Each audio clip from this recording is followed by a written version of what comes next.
drowning in the West Coast. Must be nice. Still cold though.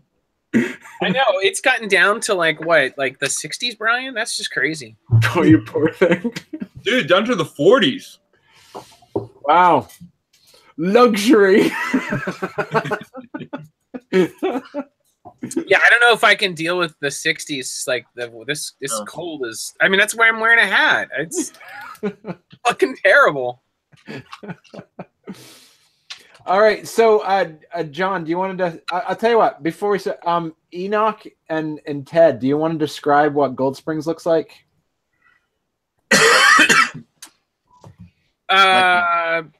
Besides the map, besides the map, but like the feel of Gold Springs. Old Westy town. Yeah, like you know, probably one, maybe two real kind of true roads. Everything else is back alleys, as you kind of see in the map.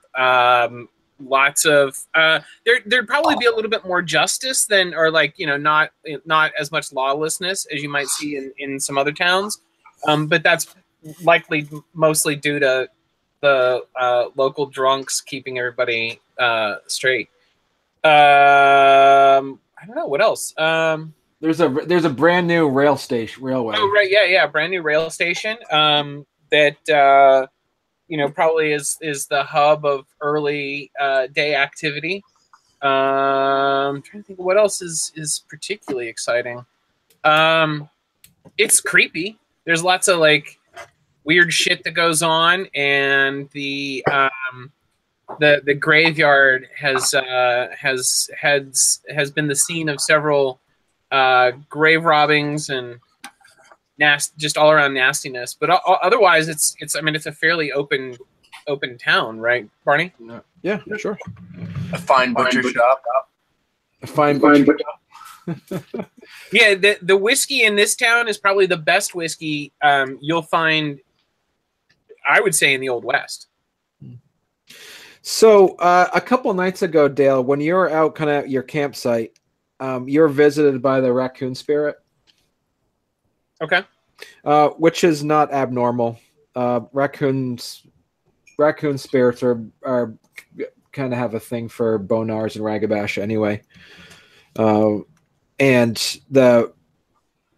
you see him, he was kind of perched on top of a log, and the raccoon spirit is basically, as the spirit goes, its avatar was basically kind of like the size of a German Shepherd, like it was a giant raccoon. He kind of nestled over to you as you're kind of cooking in a pot, and tells you that one of his children will be arriving soon, and it would mean a lot to him if you treated him as a valued guest. I offer him, you know, aside from the warmth of my fire, I offer him some food and pour out some water and some whiskey for him. And I say, you know, any request like this from such an honored guest at my dinner log will be taken with great authority, and we will do what we can to make your friend comfortable. There might be some prejudice, so through Geru eyes and also through human eyes. So, and I know I'm asking someone who's a victim of prejudice already. So,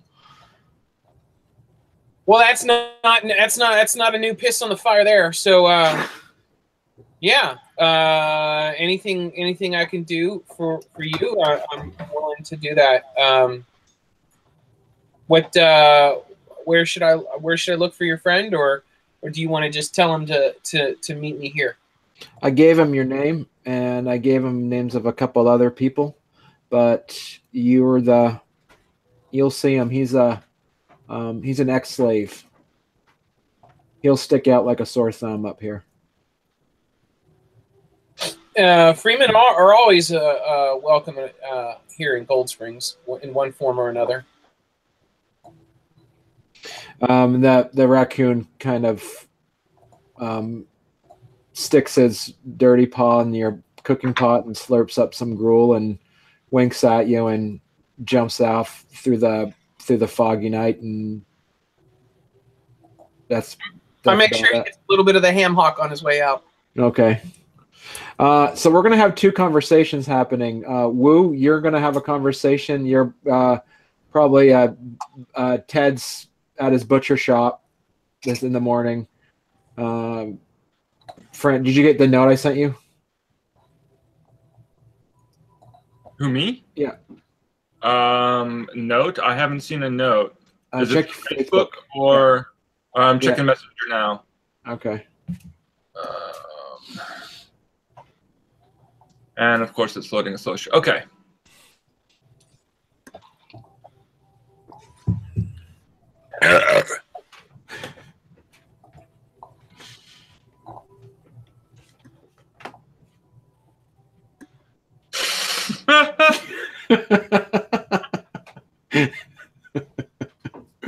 So we'll play that out now. Aaron, where are you at? I guess at the butcher shop. What time of day is it? It's probably like late morning, probably like 9 a.m. So half the day is probably already gone in a town like this. Yeah, working, man. It's 9 o'clock in the morning. What the hell else would I do?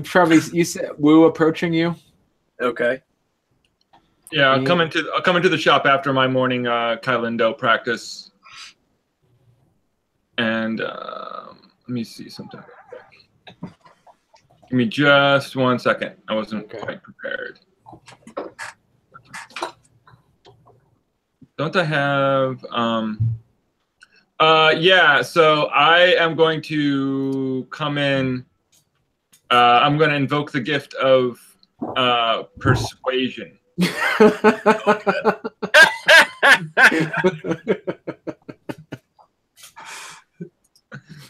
Okay. Do you want to roll for that? Is there a roll for that? Charisma, subterfuge, difficulty of 6, and lowers difficulties of all social roles, reduced by 1 for the scene.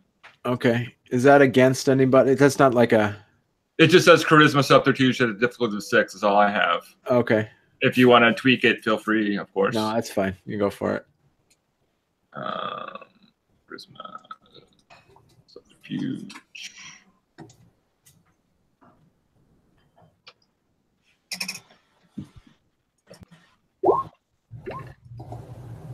Four successes. All right. Well, it works.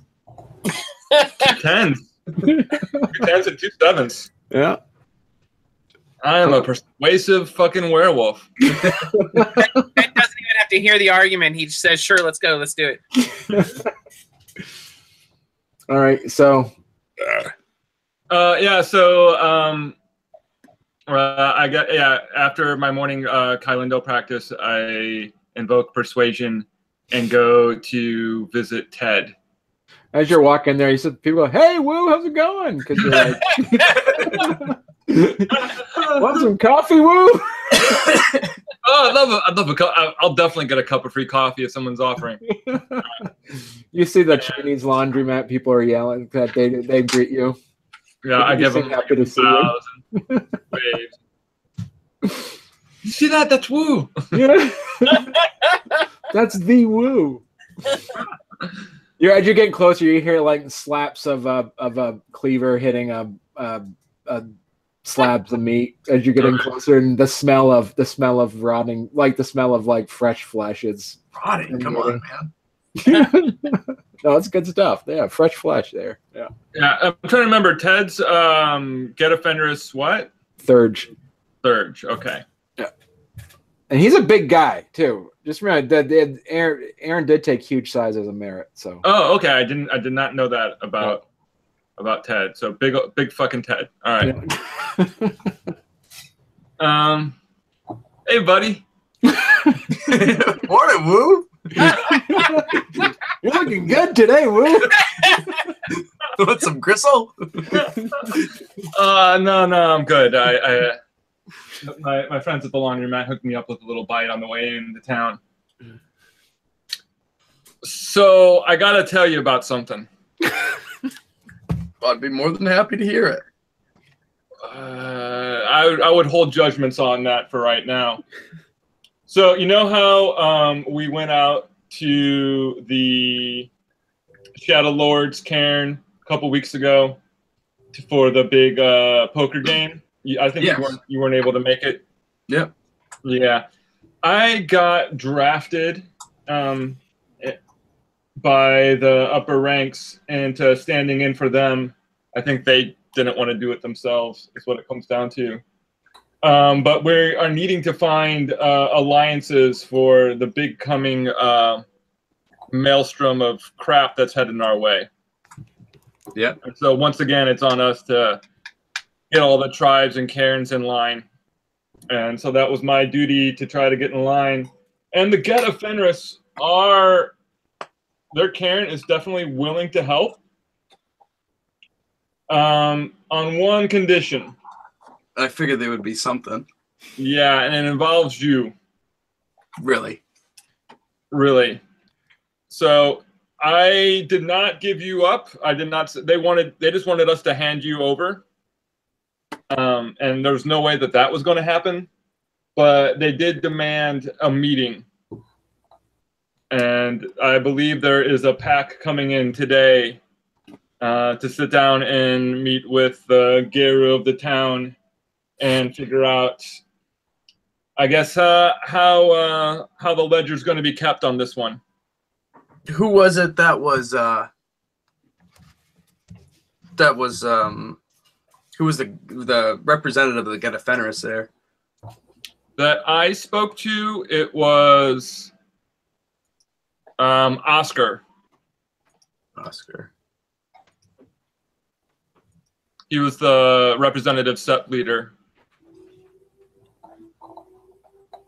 I would know who that was, Josh. You probably refer me what the last name was. I just wrote down Oscar. It was Dale's character. It was Oscar Grimhall. Grimhall, okay. So I'll know who that is then. You know the name, yeah. Yeah. You know the family name. Absolutely. Yeah. And I have to tell you, it seemed like the not the Black Furies, the Shadow Lords were pretty chummy and ready to go along with whatever the Get of Fenris wanted. So I wouldn't be surprised if some Shadow Lords ended up sniffing around town too pretty soon.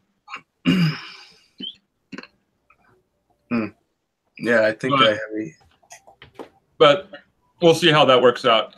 First of all, though, I just wanted to give you this heads up that you're about to walk into some pretty uncomfortable situations, I think, today. Well, I appreciate that. But no one's selling you out.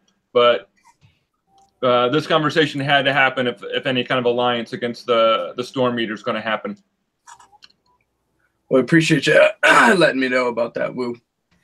And I would anticipate bloodshed before nightfall.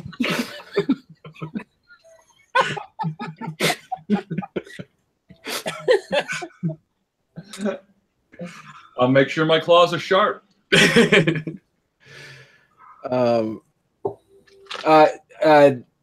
John, you want to describe what your character looks like? You're riding into town. My character, you can see the picture I'm using for him there. He's a kind of a short but lanky man, but kind of solid. He kind of has downtrodden eyes, a little bit unsettling to look at. Has like a gaze, emptiness kind of behind his eyes. Kind of like a 1,000-yard stare, not really staring at anything. As he walks in, has not necessarily fine clothes, but better than you would normally find clothes on. Seems to cherish those very well. Well kept clothes, I would say. Okay. Just here. Okay. Enoch, you see him. You know right away that's probably the person that the raccoon was referring to.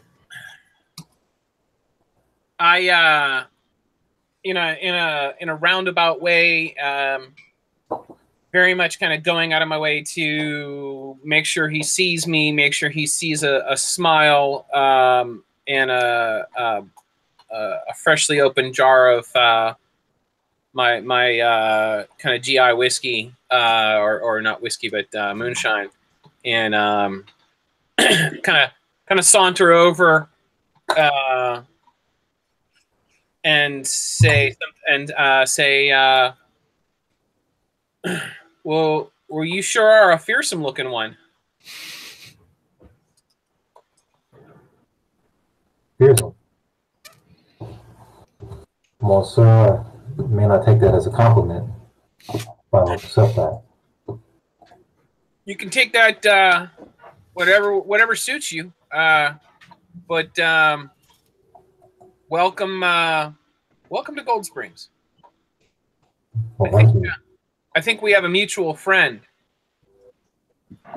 A mutual friend. A little furry guy. Came by my campfire last night. I've seen him around. He helped lead me up here. Yeah, he said someone like yourself might be coming around town.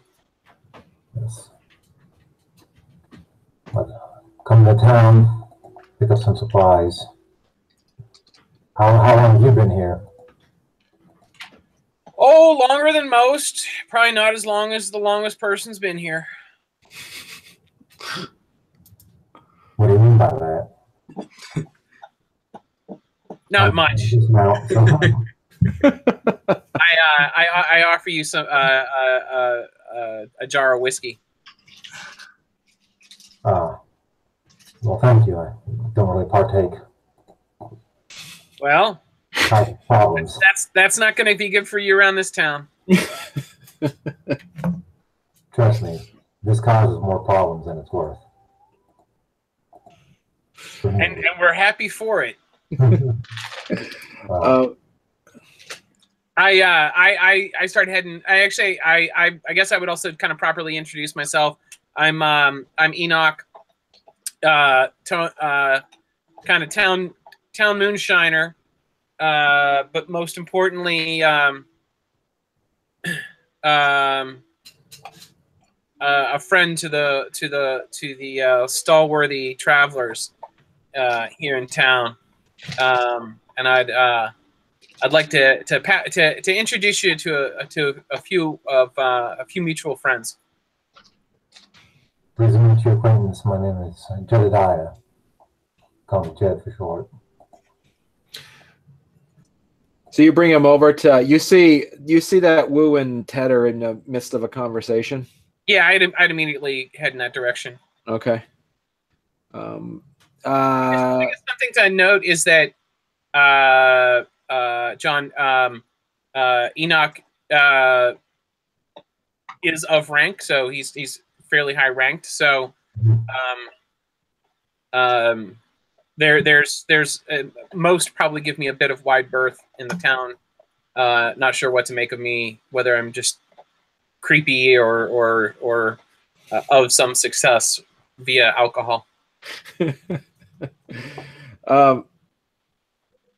Something about that dirty moonshiner. Yeah, exactly.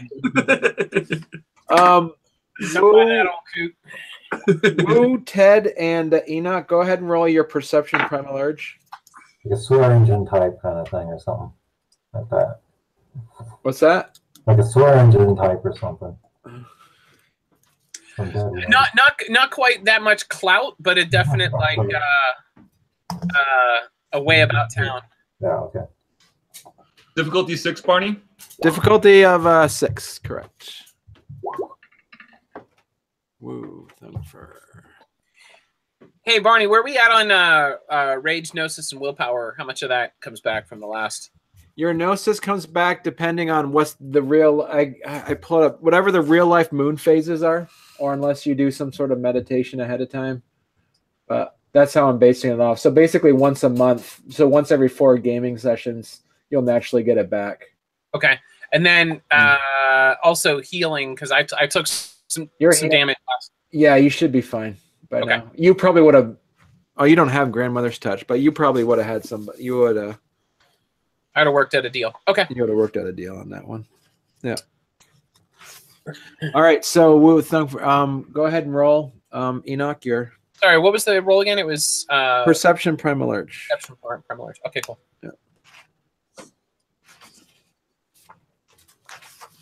So real quick, I'm sorry, but I'm having a really hard time hearing John. Yeah, me too. Is that just on my end, or? No, I think it's just his mic. Okay. I'll bring it up closer. See what I can do. But I mean, it's Like distorted. John's always been a low talker.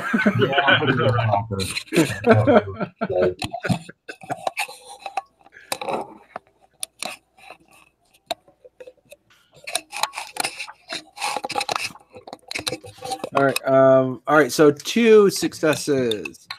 You notice that Enoch, as you're bringing over there, you kind of get some downwind from Jebediah. You notice he doesn't smell like a Geru. Okay. 3 successes, Thungfur. You know that he's getting introduced to this new stranger in town. He smells like a cat. Smells like a cat. Yeah. And Wu, with your travels, with your best, you know that he definitely smells like an African cat.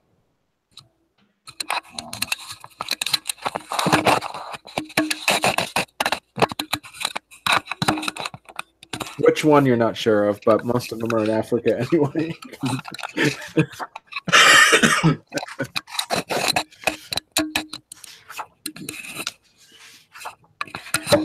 You see, you notice, John, that woman in the corner, that black-haired woman in the corner on the screen, the one closest to the map. Yeah. You catch a glimpse of her in a window in a hotel, and she kind of smirks at you, like a condescending smirk, almost like she thinks it's funny that you're here. I tip my hat. He's very courteous. You do get some side eyes because you're the only black person in town, but you don't seem, there's no outright hostility because there are some, there's Asian people here too. There's a lot of Asian people here. And there's, and you're not sure if it's the fact that, because you are dressed fairly well, but you're also, talking to Dale's character. So I fucked up my camera. I'm sorry, guys. What's going on in St. Louis? There you go. Are you still in St. Louis? St. Louis, are you still with us? How do I just do that?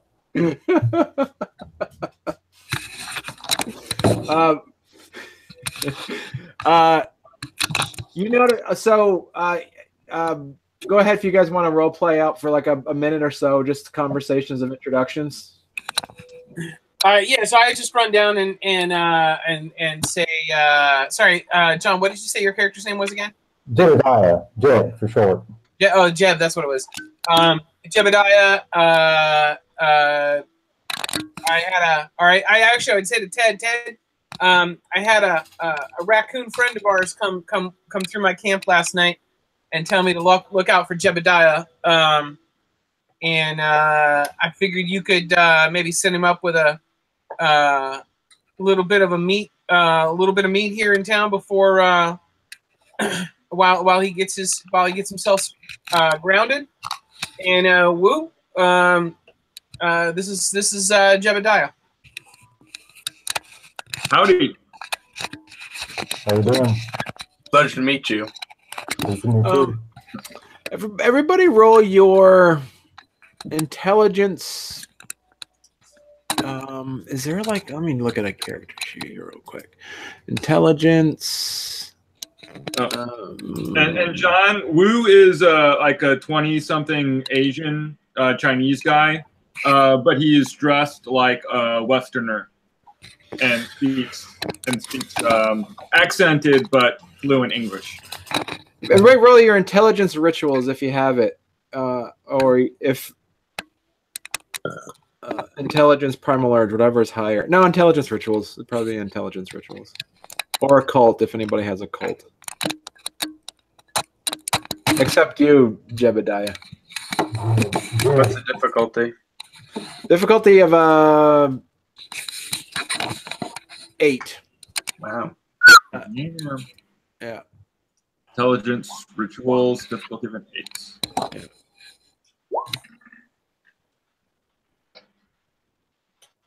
Okay. Wow. Okay. Wu and Thungfer.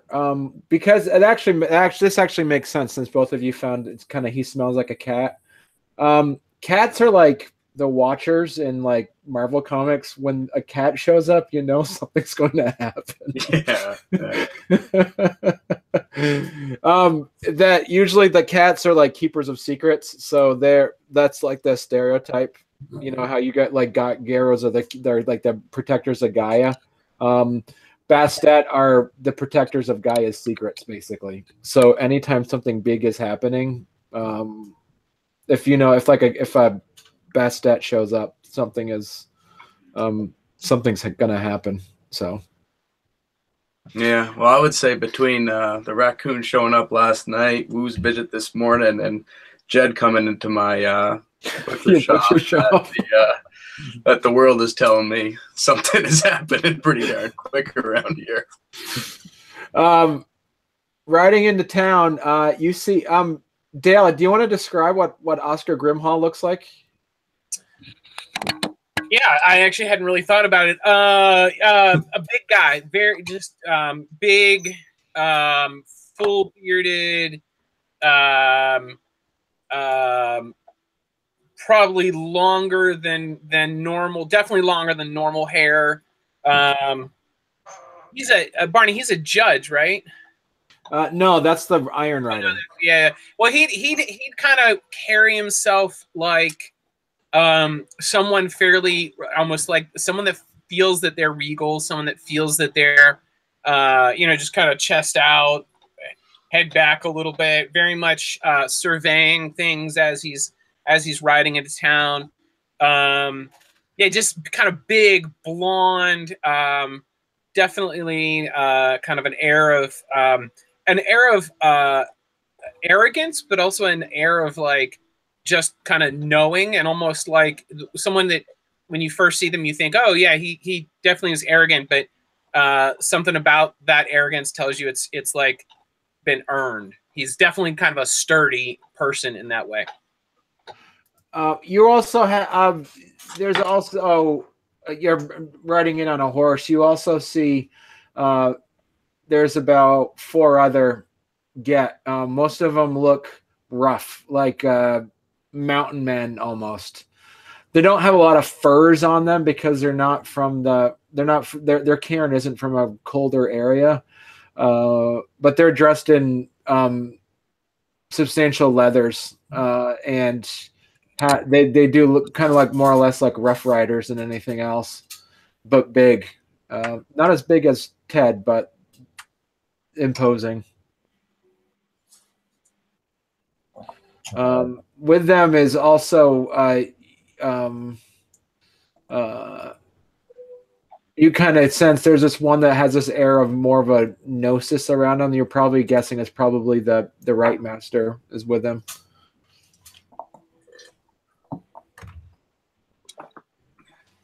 All right. Using mind speak. So is Francesca Grove? She's in town, right? She's not back in Harrogate. No, she's back in Harrogate. What a little coward. Barney, like 5 or something, always having me do her shit. Barney, I just sent you a couple notes. Okay. Those are like the first 2 things. The first one just makes him look big. Okay. And the second one, like, imposing. And the second one kind of allows him to kind of get the lay of the land. Okay. All right. So you see that people kind of shift away big time. Like, as they're walking into town, almost like the entire town kind of goes quiet. and Oscar, you probably had straight. The only person you know right away is Wu, and you see Wu is you see that Wu is with a freed slave, a pretty giant guy. You probably are already gonna know who that is, and then the freaking Bonar.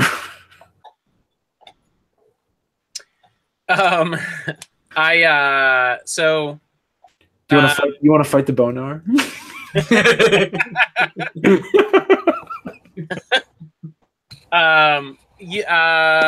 So I would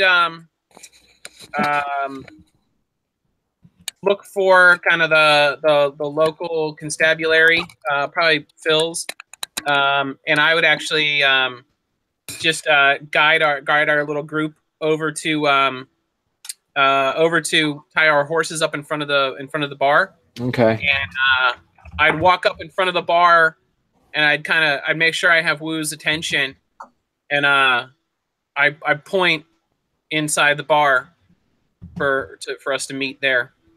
Okay. What do you do, Wu and Ted? Saunter over, man. It's the Old West, right?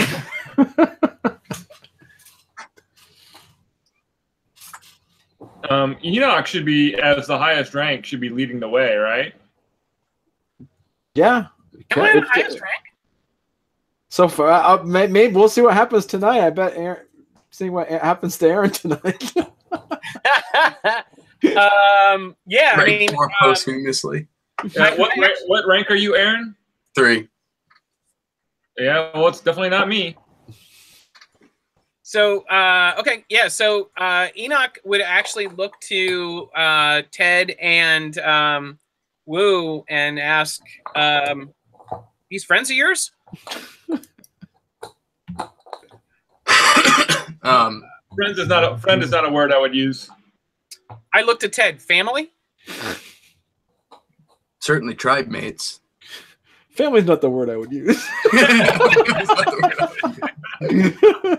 These are the guys we gotta make negotiations with if they're gonna if the Get are gonna help us out with the Storm Eater. All right. Like we would remember when like after our conversation on our way back from town, and I told you that they wanted to have a sit down. Looks like this is that sit down. This is that sit down.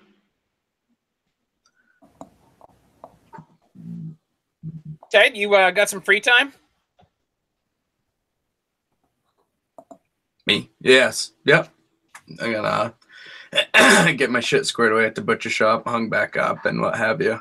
Enoch would make sure he's the first person through the door. Immediately look for Phil, but not likely to see Phil. You see Phil's in the corner masturbating and making Phil's cowardly ass. He's out back in the shit house trying to master how to slip cards up his sleeve. It worked all the time. Did you watch that video? How? How did that happen?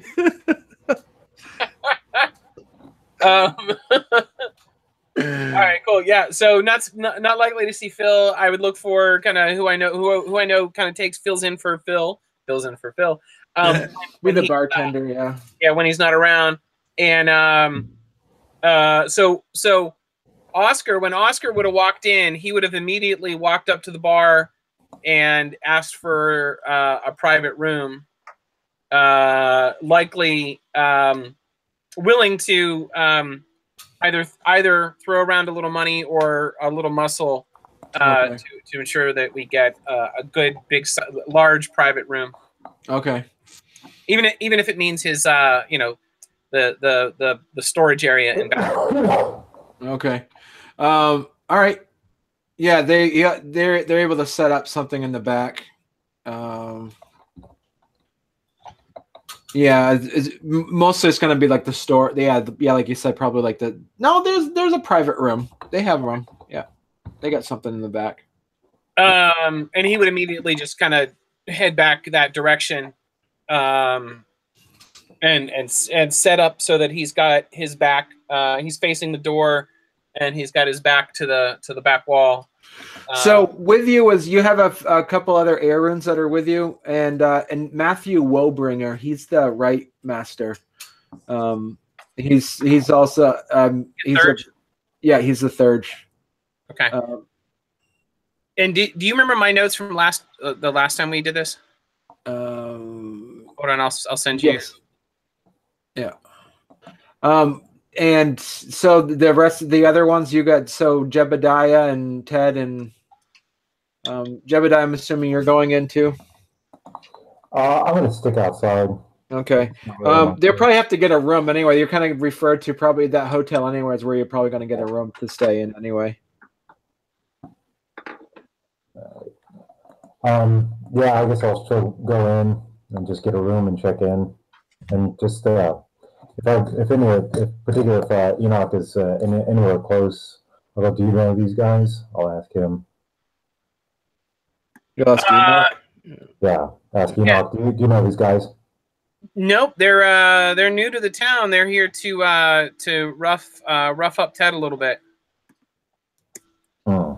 Is Ted one to be needing of roughing up? You ever want to beaten yourself? Me? The last one that did that to me is no longer walks this earth.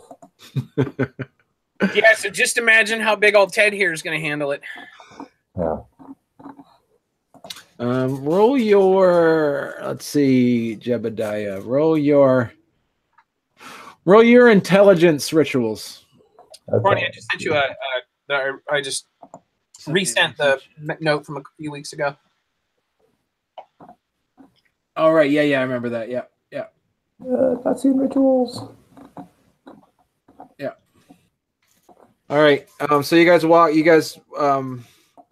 in. Go ahead, Ted. I'll let you steer this ship. Yeah, walk in, walk up. All right, Oscar. Oh, go ahead. No. So yeah, as soon as you walk in, Oscar would take off his hat. What's the difficulty, Barney? 7. Oscar would take off his hat and make sure it's kind of neatly placed down on a chair, and Yay.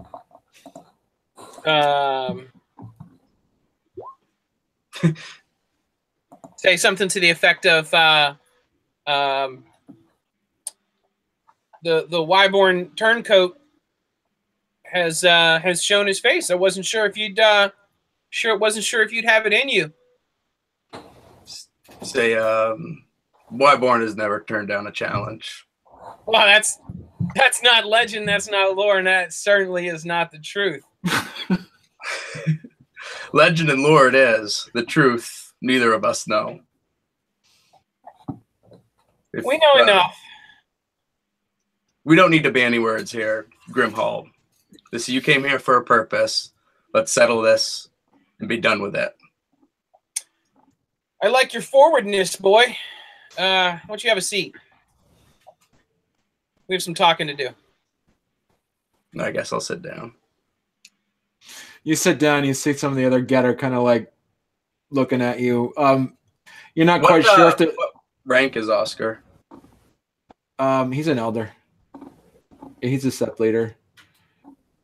You see that some of the other you sense that the other than the Thurge and the sept and Oscar in the room, the other ones are lower rank than you. You're rank 3. Enoch would make sure and pour drinks for everybody, giving Oscar a particularly large. Actually, not even giving Oscar just whenever I pour drinks for everybody else, just leave him with the rest of the jug. Okay. Woo, what are you doing? I am the lowest ranked guy in the room. So I am just going to stand back out of the way by the back. I'll be the guy at the door. kind of with my arms crossed around my staff. You're kind of like the hand of Harrogate right now. Yeah, right. And symbolically, I am standing behind Ted, so that like visually I'm at his back. I have his back. Okay. Oops.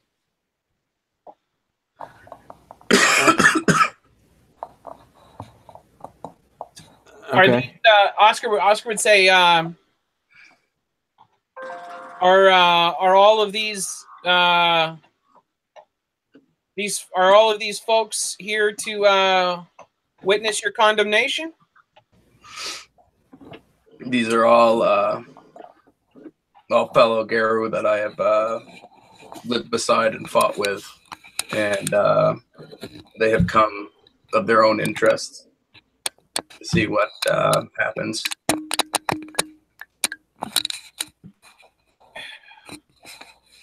For whatever goddamn reason Gaia sees fit to give this town and Harrogate off to a bunch of well, you folk.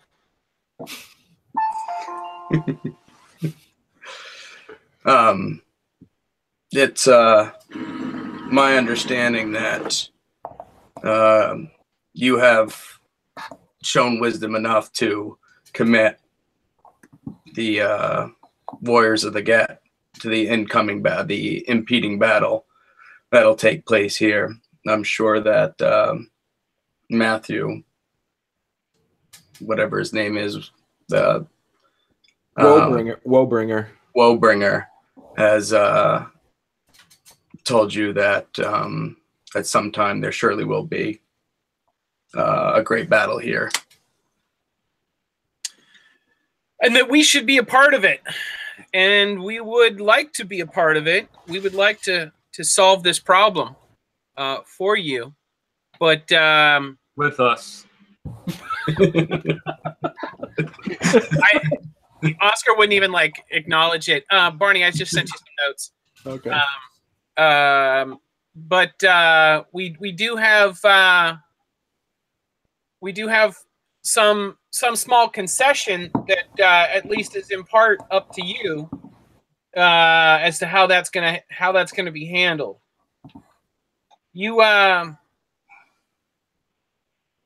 know damn well that well, by the sheer fact that you're hiding here, you know damn well that your people don't shine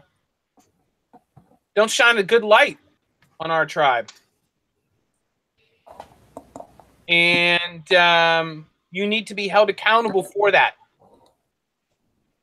Out of your own pride. Out of your own willingness to serve your tribe that your people have failed in the past.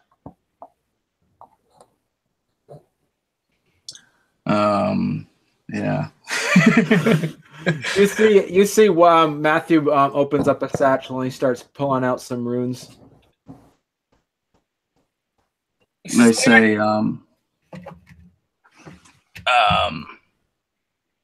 man. Oh, look out. Gunshots. What are you doing out there, Jebediah?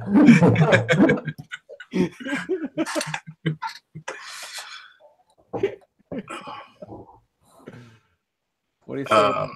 Ted, what are you saying?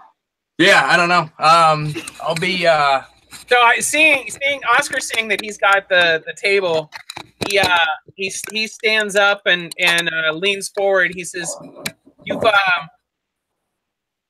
got 3 different ways that you can begin to solve this, but ultimately it's going to be one single concession that you will partake in for your tribe. You will no longer be kind of an independent individual in hiding.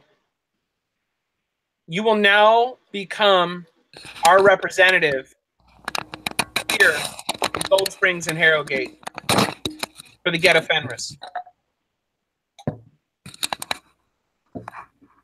This means that you will make relatively frequent visits to our cairn, and this means that you will do our bidding as our representative. But you being who you are, it cannot go unmarked on you physically.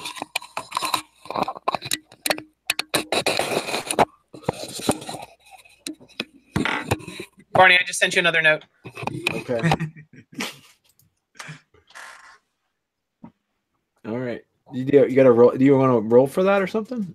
I mean, it's your call if you want me to roll for it. If you want to roll for it, whatever you want to do. That's the other one. That's the other one. So this whole right. Those last two.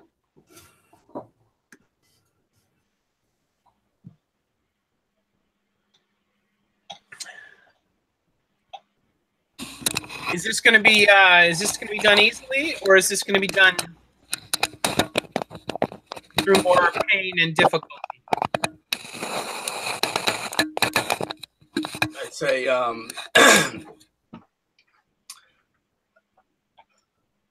that if you would plan on branding me, I said my Wyborn name is a brand that I wear every day, and if this judgment is the will of Fenrir, then I will face his champion that he chooses to dole out justice, whether he sees necessary to punish the Wyborns or not.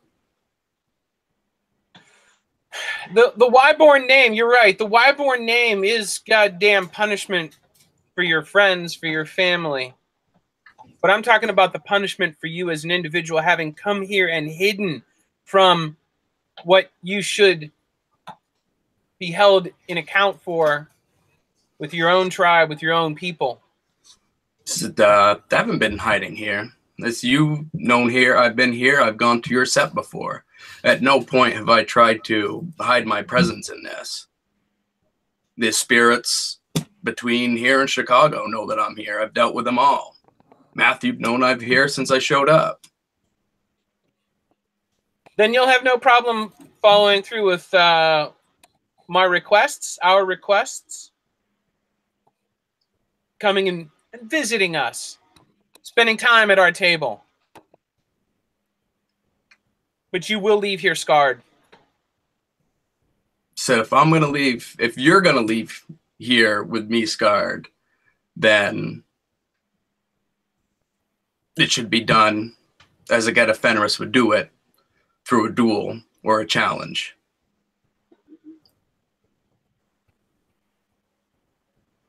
Oscar just nods his head. Let's get ready to rumble. Matthew sits up and he says, do you want to do this in a get way, or do you want to do this in a thurge way? Or do you want to do this in a get thurge way? I think that's a get. As a get thurge is how I walk underneath Luna, and that's how I will face the consequences. So if I'm going, if I'm to summon one of Fenrir's champions, we can't do it here in the middle of town.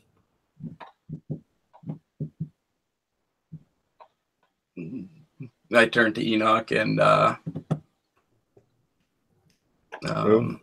Woo. Yeah, well, Enoch would know the surrounding Umbra landscape. Enoch says, at my hut tonight, we'll sit down, we'll have a moot, we'll sit down and have a meal, and we'll all have a little drink. We'll try to take this as respectful and rightful as it needs to be.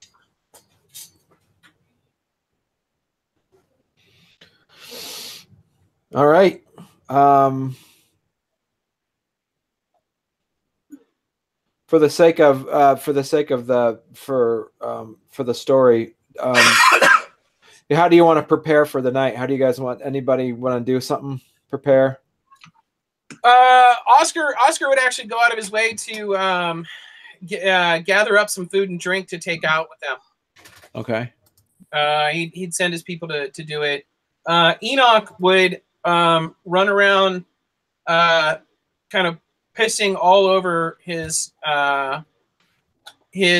area, treating it like a ritual of kind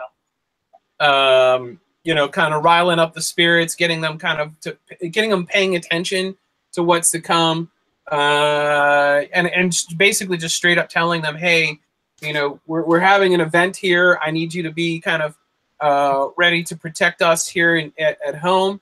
I've never asked you to do this before, but it might be a problem going forward. And Ted, who you should know and recognize, is potentially going to have his life threatened tonight. Is there anything that you do, Wu? I will basically, let me look through some of my notes, but for the most part, I'm just going to plan on meditating. Okay. And Jebediah, you probably want to watch this. But I might not make my presence as well known if it's at night. And this is going to happen at Enoch's hut. Okay. From what I hear, right?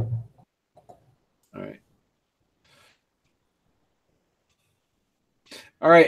As the night, how do you describe your campsite, Dale?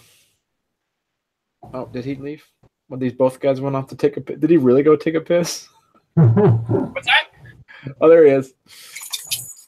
Sorry, I had to take care of the dog. What's up? Take care of the dog. What was that line? What was that movie? It was like, take care of her? No, actually take care of her. That's a big Pulp Fiction. Oh, yeah, that's what I Pulp Fiction.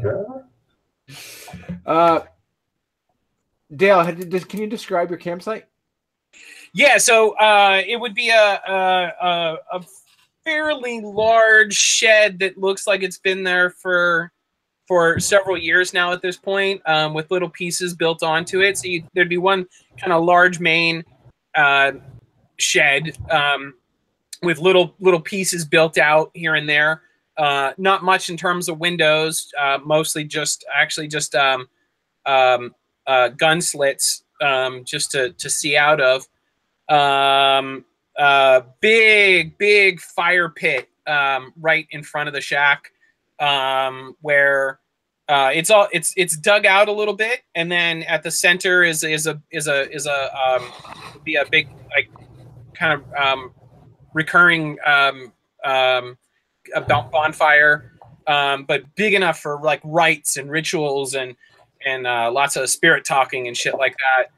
You'd see a couple of small sheds here and there, one of which would be smoking at all times, because it would be distilling the alcohol, and then a massive, like bigger than like the rest of the area. There'd be a massive, essentially like trash pile of just like stuff that has been gathered for 10 years out of Gold Springs. Nothing like human waste, but like anything that anybody threw away would have been picked up and left there for safekeeping. Okay. I've seen him do it before. We're walking around. He'll go through the garbage. Yeah, man, this is good stuff. Why the hell would you throw out a tin can? I'm bringing that. It's a cooking pot. So I would definitely come out to Enoch's shed earlier, after spending some time meditating, like earlier in the day. And then I don't know if is there a high point, like is it in the trees? Is it like under a cliff or on top of a cliff, or yeah, it would be kind of the in the valley. It probably would be the highest rolling hill in the area.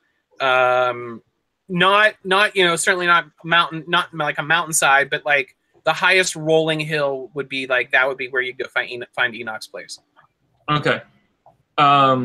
So I would like stand once everything is ready. I would be standing like at the tip of Enoch's shed, so just kind of standing on 1 foot with my staff and just kind of overlooking the valley and overlooking the ways coming in.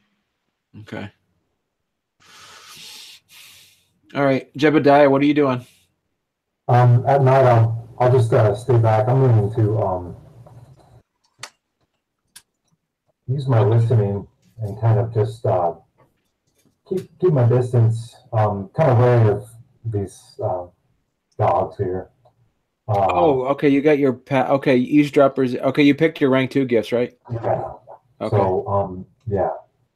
So yeah, eavesdropper's ears. I'm going to use that Knight's Passage to kind of stay in the shadows. Okay. Although they might be able to, yeah. I just added a 4th dot to your Jamak, by the way. It's 4 dots. Okay. All right. Dale, how's the Get tribe show up? Very much coming out like it's gonna be a celebration. In fact, we might go out of our way to we'd go out of our way to like bring out like what would be a big couple of planks of wood to like essentially build an impromptu table out in the out wherever we're going to make sure that everybody's got a seat at the table. Okay. So just a massive like way too much event for like any normal human being. Like nobody would go to this extent, big table, lots of food, alcohol. Like this is going to be a party. Yeah, man. We're watching a Wyborn fall. This is great. Exactly. That's exactly. Yeah, that's very much. Yeah, that's how he's treating this. So what the fuck is a Wyborn? Do we know? That's Ted's last name. Oh, Ted's last name is. Oh, I thought it was Thungfur.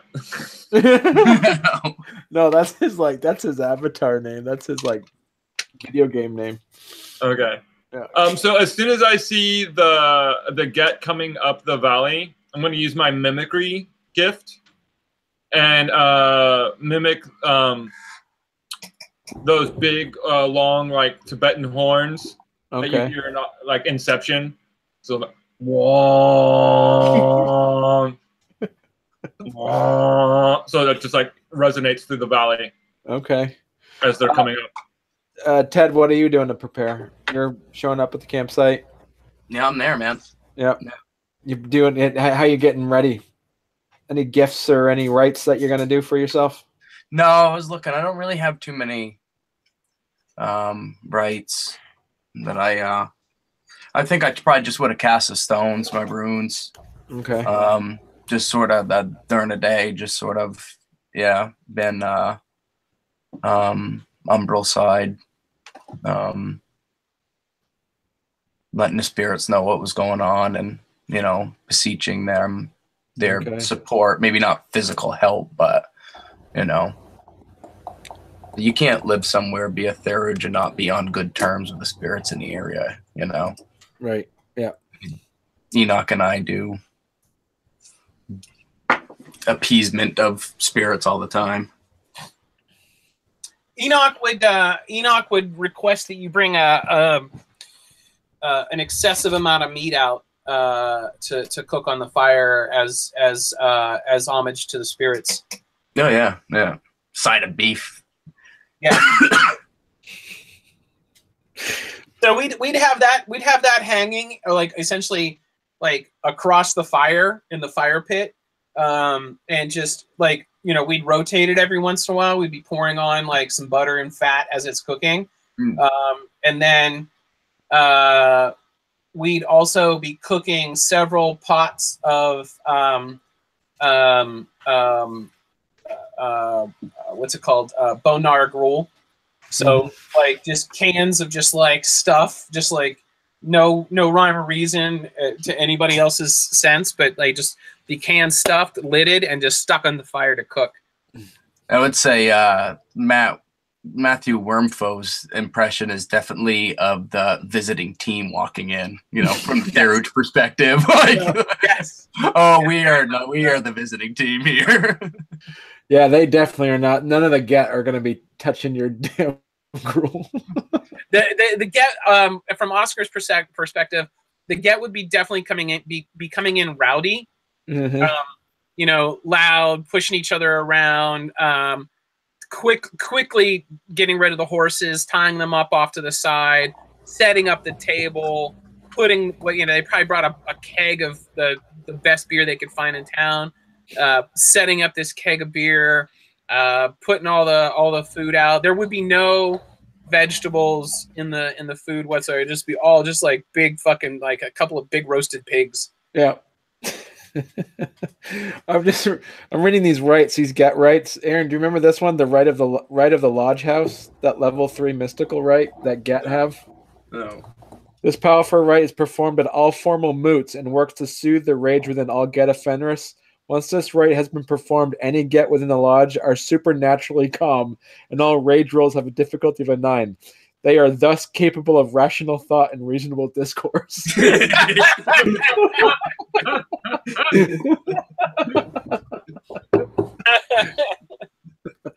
Sounds like a real downer of a ritual. Okay, I'm gonna do this right. Oh, come on, man. You know, I came here. I really wanted to rip your eyes out, but now that I think about it, let's talk about your perspective. All right. Enoch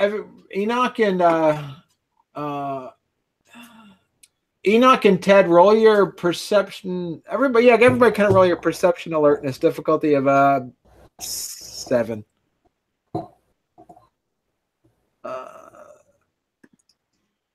For you, Jebediah, it'll be difficulty of a 6. As everybody's coming in, Enoch would be setting up his basically just setting at the fire, cooking and checking the pots. When they start setting up the big table, the big picnic table, he'd make sure and take several big jars of whiskey up and set it up on the table for him. So you see, coming out of the shadows of the trees in the night, getting into like the firelight, you see this old woman, with a cane perch herself up and kind of sit near the outside, but she's not hiding. She's making her presence known, but she's not, and she looks like she has a big old shit-eating grin on her face. Enoch recognizes her, right? Yeah, that's Yeah, if we guys, what you rolled, then you succeeded at that.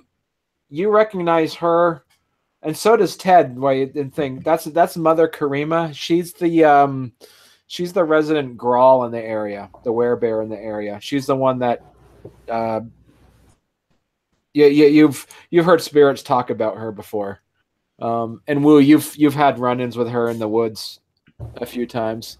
Okay. And Jebediah, she knows that she definitely does not smell like and your average wolf. So she doesn't smell like a wolf at all.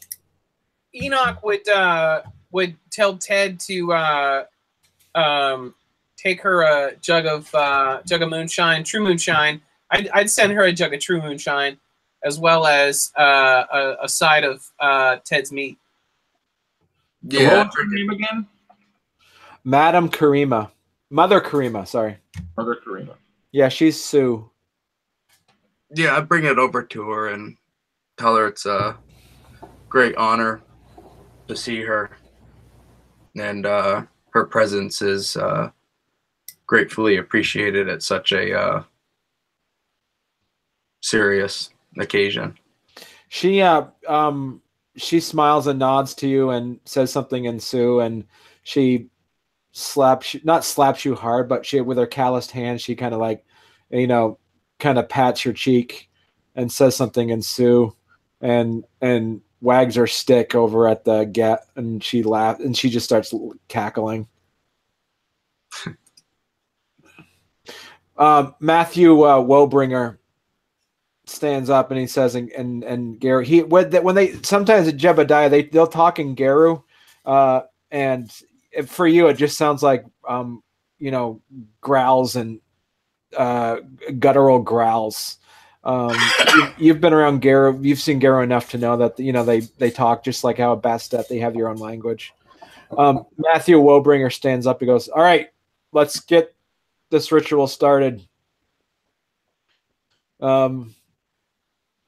He cuts his arm and he drops it on some of the runes, and making a right, he calls forth one of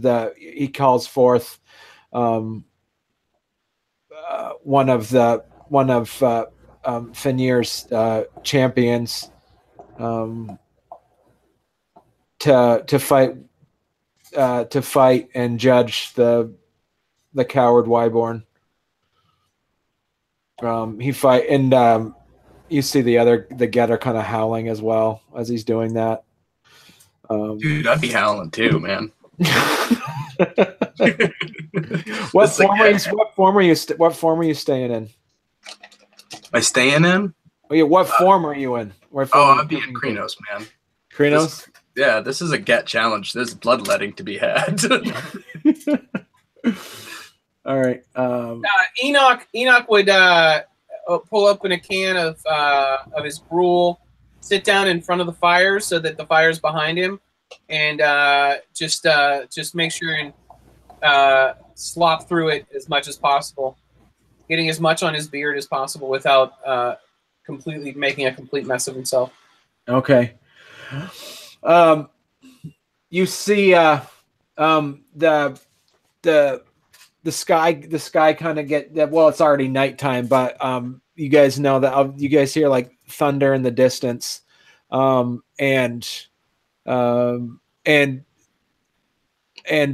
the winds start to pick up, and you see that everybody roll your gnosis.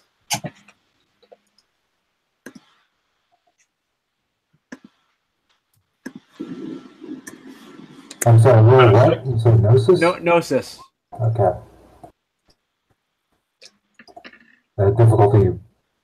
Difficulty of a 6.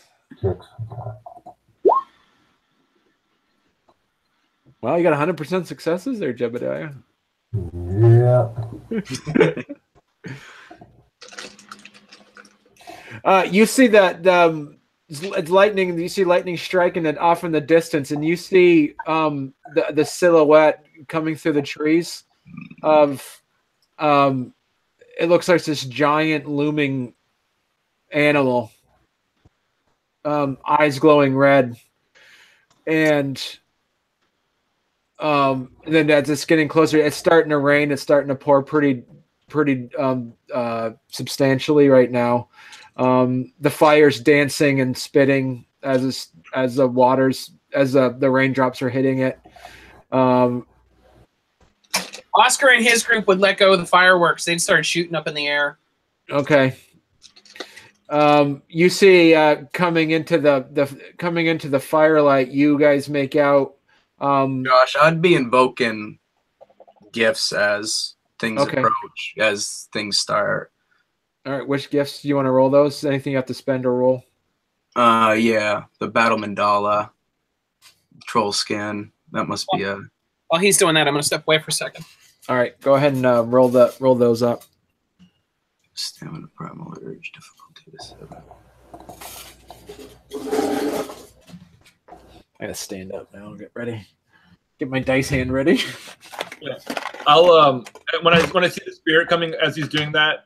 Actually, when Mother Karima shows up, I'll I'll have like a different like howl or like announcement for every time someone's joining in. So I'll howl when Karima shows up, and then again when I see the spirit.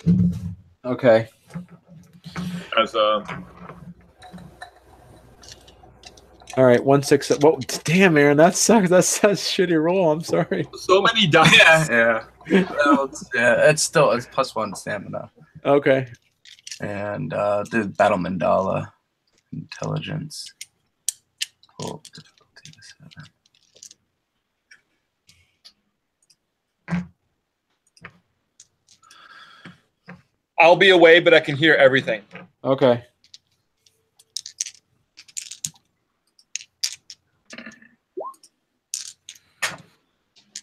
All right.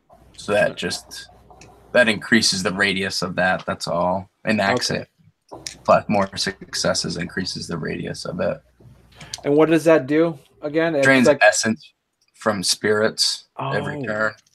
Oh, that's pretty cool. Let me make sure it doesn't do more with the.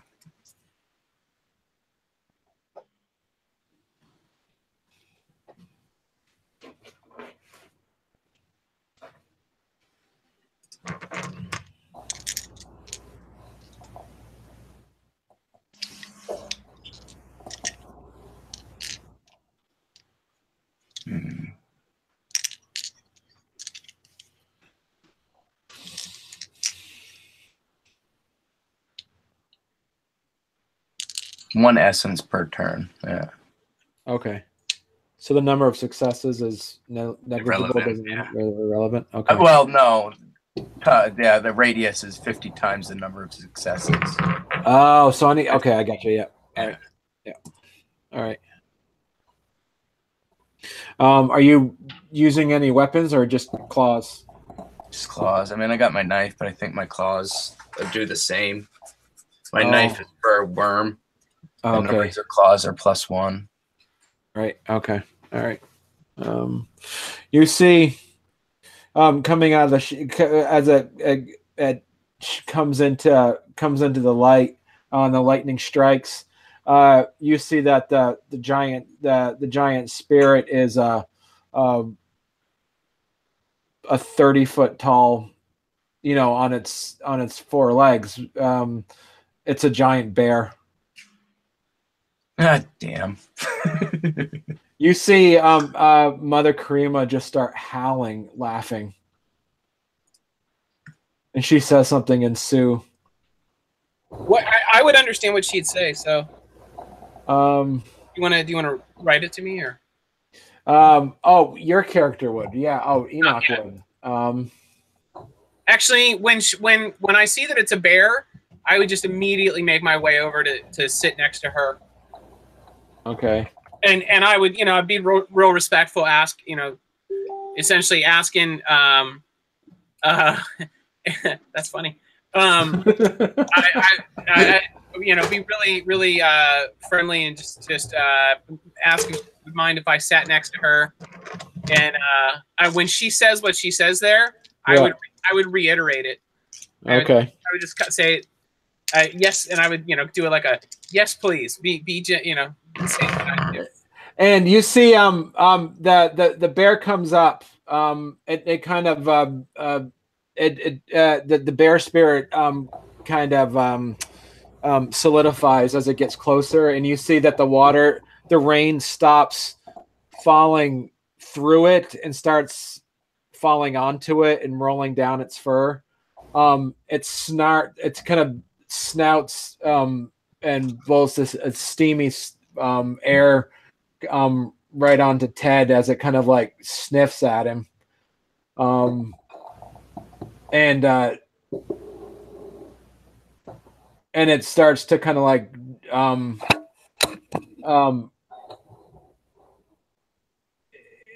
it starts to what is your kind of pace around Ted a bit. Ted, what do you do? I think I would drop to my knees and carve the rune for bear in my chest. Okay. With your claw, you just Cut yourself. Give yourself. Bring yourself down to what's the word? Just the first one. The first one. Bruised. Bruised. Give yourself a bruise level. That's such a get thing to do. Hurt yourself before a fight. Just in case you had some rage that you were missing. Oh yeah, what moon is it, by the way? What rune is it? I don't know. Moon. Oh, what moon is it? It's Ragadan. It's a new moon. Because we're basing it off of like real time. I think it's a new moon now. 50% illuminated, not yet a full moon. It's a waxing gibbous. So waxing gibbous, huh? Mm-hmm. Okay. All right. Oh, We're out of the full moon. Okay, so it's gibbous, huh? So it's a Galliard then. The Galliard moon. It's my moon. Yeah. So your rage is back, and Gnosis is full. Yeah, it was full anyway because I never do anything. Okay.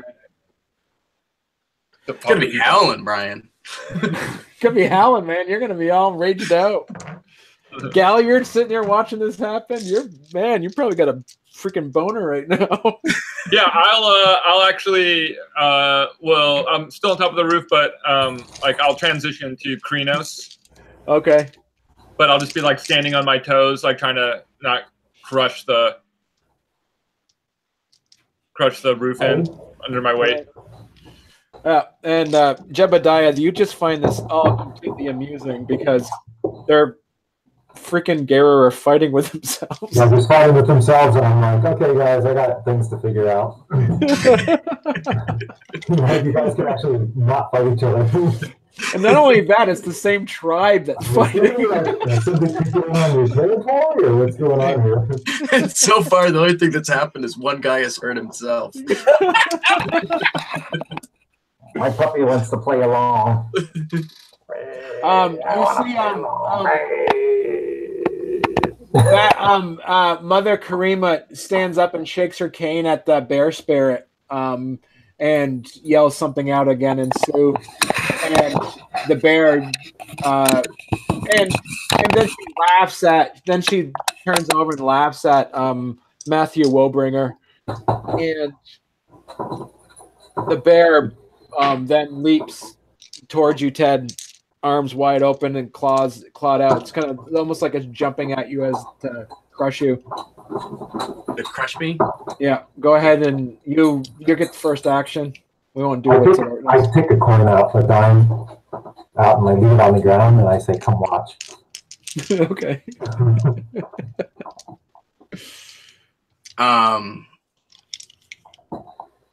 I dodge it back, I guess.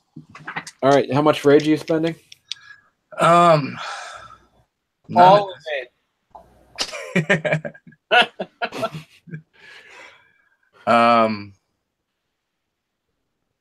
We'll spend 3 rage. I guess I'll go into attack. Okay. It's attacking me, right? Yeah.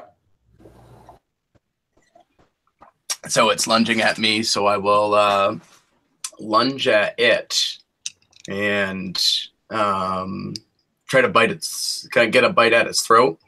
Sure.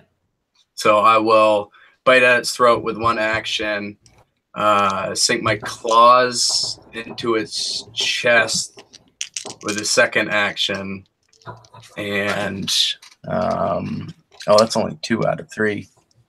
No, it's 4. Just spend 3 rage. Yeah. And then continue to maul from there.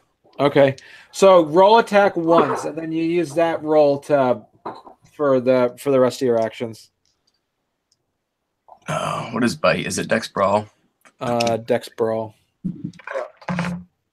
And bite is strength +1, and claws are strength +2. +1 Did you damage. do razor claws? That'd be strength +3. No, it's +1 damage. Oh, okay.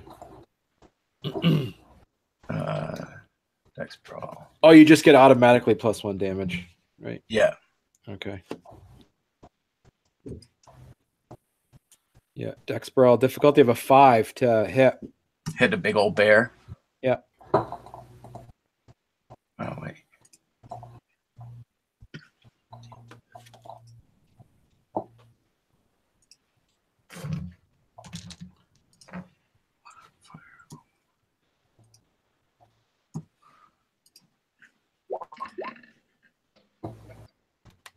Well, that's a hit.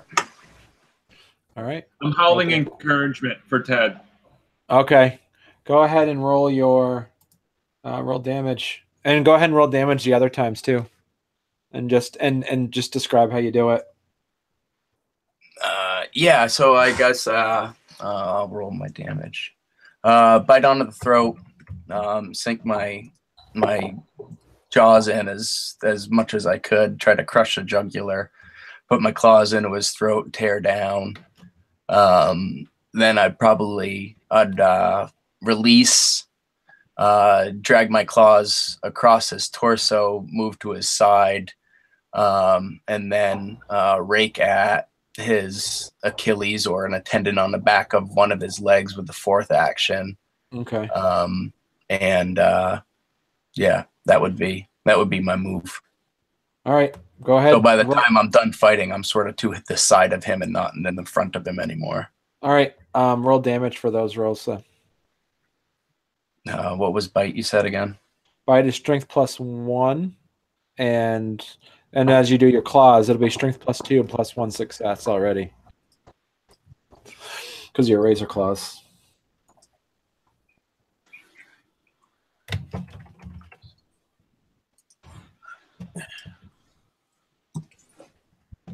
Enoch and Sue would be screaming something to the effect of, "If you don't hurt him too much, he'll feed you every day for the next year." If you don't hurt him too much, he'll feed you every day for the oh. You're the butcher, man. I'm trying to sell what you got.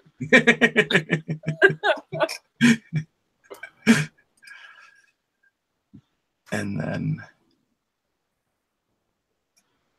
so that was for the bite. Wow. Okay.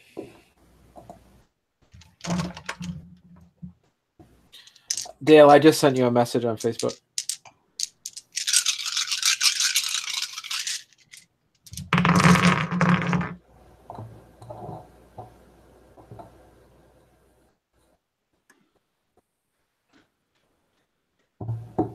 Oh, and don't forget, as a huge size, you get an extra bruise level. I forgot about that.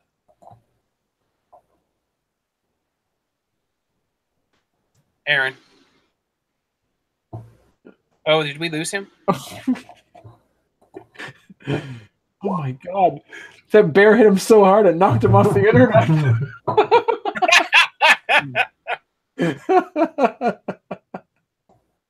He's still rolling dice too, though. It's like he's probably still talking. Oh, damn, he botched damage. Oh! Yeah, you can't botch damage, though. Yeah, we talked about that before. You can't botch damage. It's not like you heal somebody as you hit them. You just lean in and just massage their neck a bit. Like, oh, I feel better. Thank you.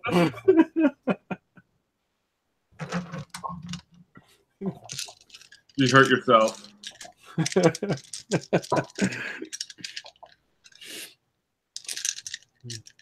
Aaron, we're just saying that the bear hit you so hard you knocked you off the internet. Barney, I just sent you a message. Okay.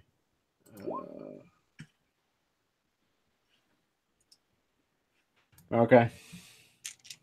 So essentially guiding him to go to them and resolve it.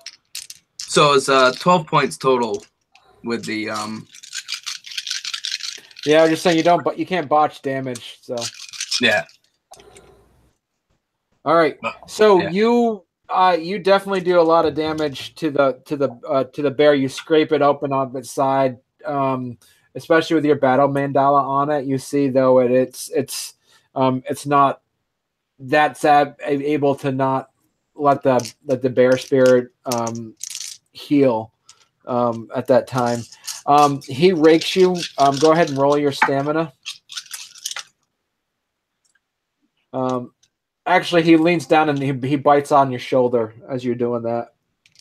Okay.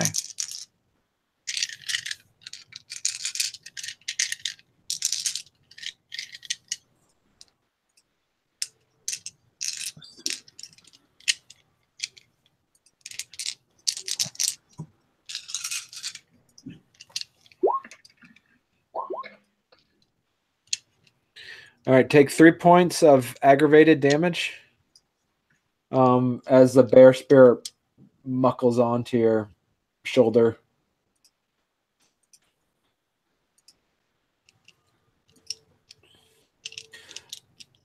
As lightning striking, you guys see like the blood splatter into the air, and the drops of blood mingling with the rain, creating this as a flash of lightning. Makes it look like it's raining red around the Ted and the giant bear spirit.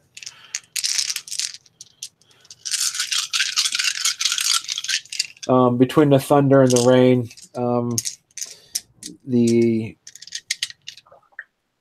you guys notice. Roll your, let's see, not Aaron, but everybody else. Roll your perception, alertness, perception, empathy, difficulty of. Is there an empathy roll on that?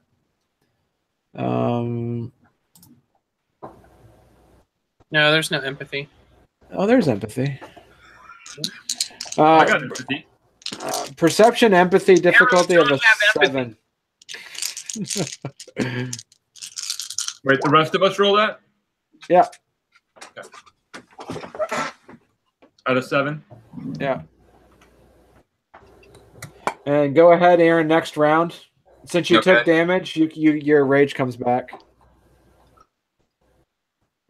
I'm very empathic. You are. I am really into my stew.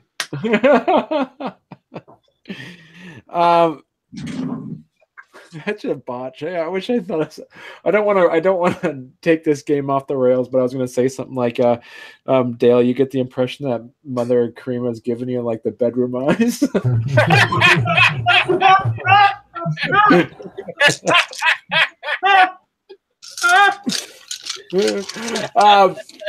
I show her the way to my shack.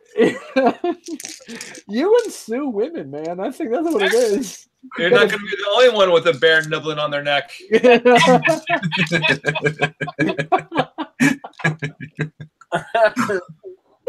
That's funny. Brian, give yourself an experience for that joke. That was good. So what you do see, Woo, with 4 successes, you see almost another battle happening, almost like a psychic battle that's happening between Matthew Woebringer, the Get Right Master, and Mother Karima. There's something happening between the two of them. Go ahead. What are you gonna do? You just roll. If you want to roll an attack, or you want to keep your roll, you can do that from last time. I will keep this roll here. Holy crap! That is the roll I will keep, and with that roll, I will spend all of my rage. Okay. And I guess I will do a series of 5 clawed attacks against the bear spirit. Let's see. So, jam. So that's 4 extra successes. So whatever, any successes over 3. So plus 4 damage on. So is he still attached to my shoulder? Yeah. Strength plus 2 plus your razor claws. That's 3. So it's strength plus 7 for damage. For as many rage as you spend. Barney, while he's rolling that, I am, after that notice, I'm going to keep an eye on the other get that have gathered here and try to get a sense of if they're going to be faithful to tonight's festivities, or if they're interfering or planning anything. You know, I'm just keeping from my eagle's eye perch, just keeping an eye on them, on the other get. Is there a gift or something you want to use? I think just paying attention. Okay. All right. What spirit do you learn that from? Spirit of put down your phonus. Go ahead, Ted, and roll your. I'm just gonna roll damage 4 times. Yeah, strength plus 7, 4 times. 5 times. Did you include the plus 4 for? Yeah. Okay. That's why strength plus 7.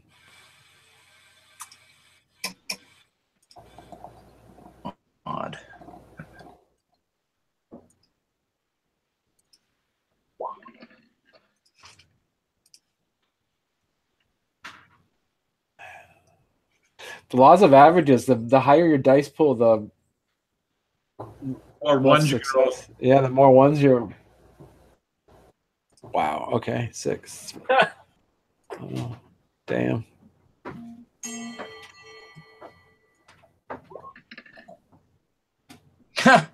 Wait, why were you rolling? Oh, that's your plus? Why did you roll only 4 dice on that one? I might not have. That was clearly wrong. Yeah. Submit. I probably hit the wrong button. Strength. +7.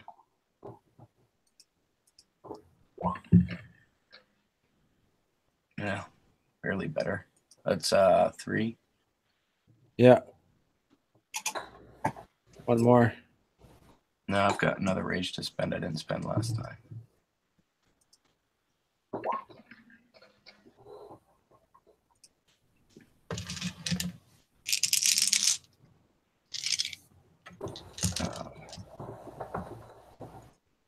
So that's a total of 13. No. 1, 2, 3. You got one more. Oh, no, 14. Wow. Yeah, there you go. Wait, so you did 20 points of damage? Yep. No, 26. If you disagree, count it up yourself.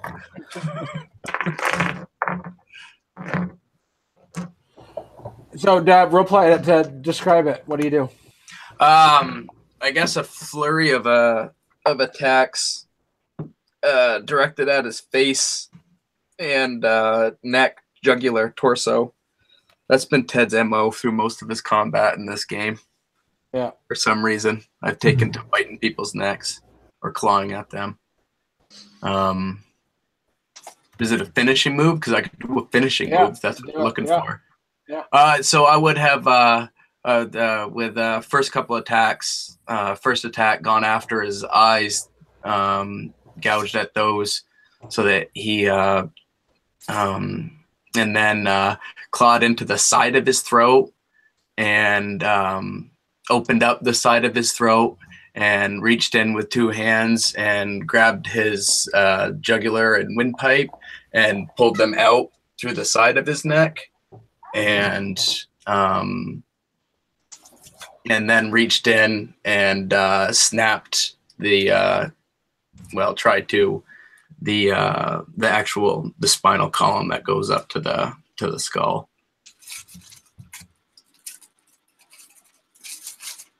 Okay. You see the bear howl in pain and collapse, and it thunks as it falls down. You guys feel the reverberation of the ground as it just collapsed to the ground, and then as the rain is rolling off of it, the rain then starts to fall through it again as it dissipates and disappears. And as a third, I'd have thank the spirit for the combat and participating and in the challenge that was presented. Okay. Dale, I just sent you a message. Yeah.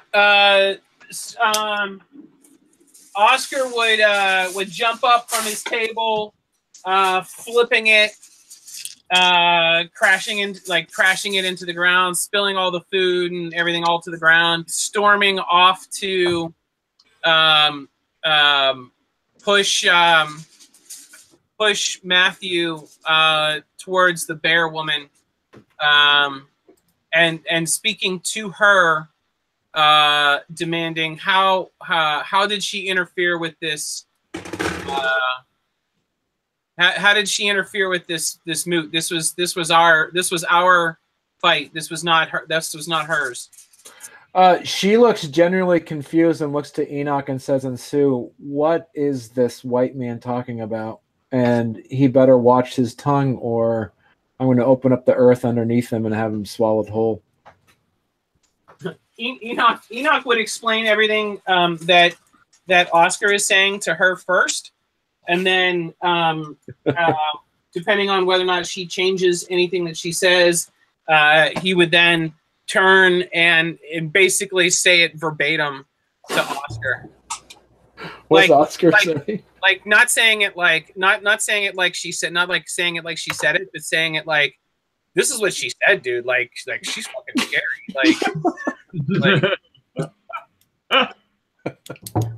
What's Oscar say to that? And Ted, are you licking your wounds now? What are you doing?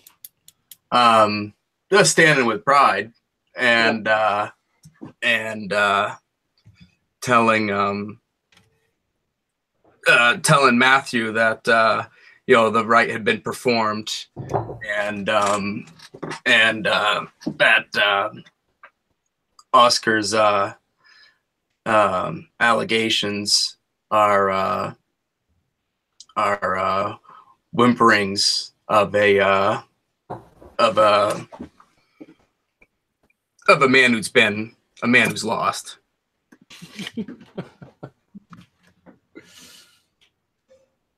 All right. Hold on. So this is the first two things. You don't have to take it so serious, Dale, those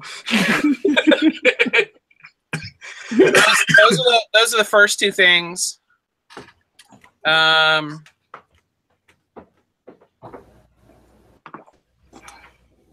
right. And that Wu will announce per our agreement, the accounting has been capped. And so he would just turn and in Krenos, he would then do these two on Ted. All right, role play it out. Go ahead, both roll your wits alertness. Your wits alertness, Dale, would be 7 dice. Ted, go ahead and roll wits alertness.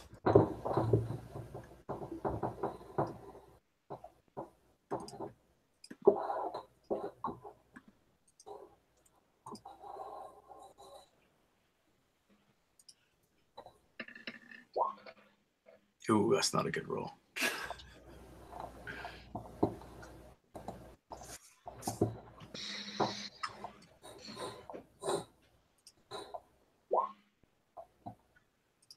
Okay. Go ahead and declare your action. Say what do you? So you're attacking Ted. Oscar's attacking Ted. Oscar basically turns and it screams something to the effect in Garu in Krenos Garu, something to the effect of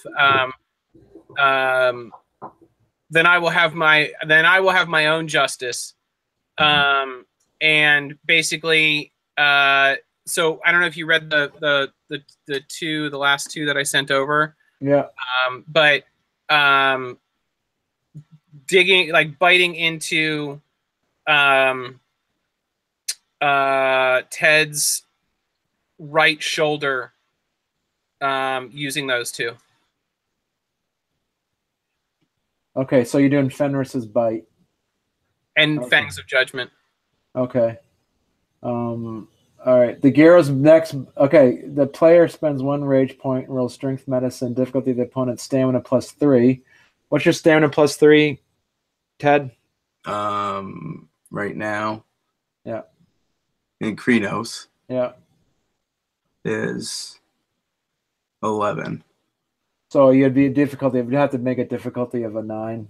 And Gyro's next bite attack, if it hits, will mangle and disable one of the target's limbs, inflicting 3 automatic, unsuckable, aggravated health levels of damage. That's kind of a kick in the balls.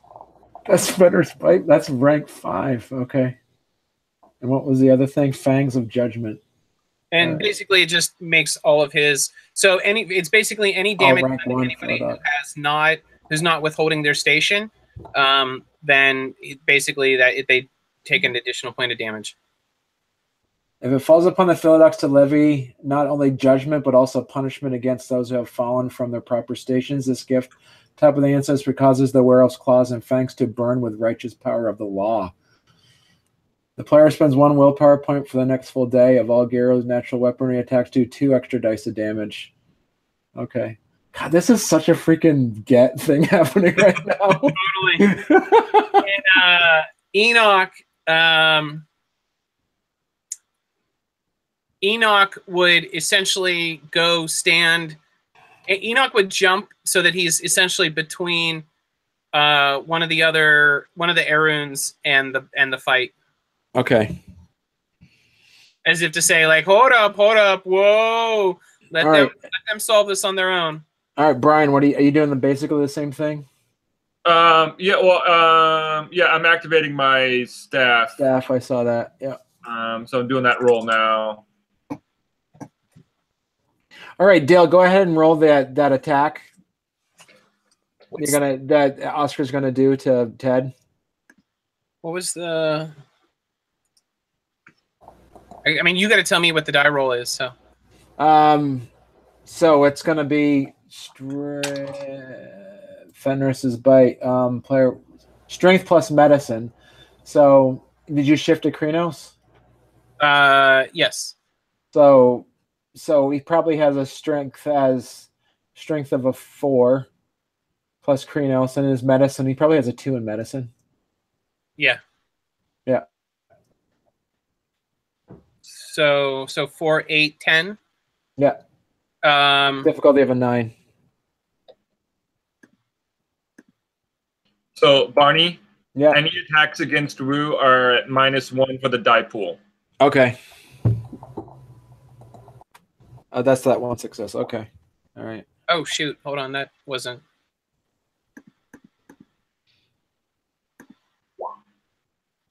That's a better roll.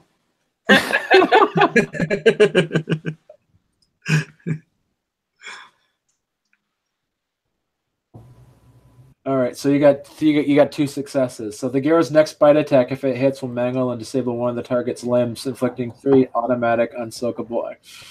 This is awesome. This is like I was not planning on this at all. Oh, I was totally excited about this morning. I was like, like I don't ever play Geta Fenris. I don't ever play Philodox. Awesome. And I totally got into character the last time we played these guys. I loved it. So go ahead and role play it out. Was the Fangs of Josh though? Was the Fangs of Justice based off a guilt thing, or when you read it, was it based off of a position in Gyro society judgment? They have fallen from their proper station, so I'm not sure if it will actually work. Because he's proven that he's not, right? By beating the spirit? Yeah, because it's not based... I would say it's based off of fact, not perception. But, yeah, I think that's why it's like... The player spends 1 pellet for the next one. The Gyro's natural weaponry attack. But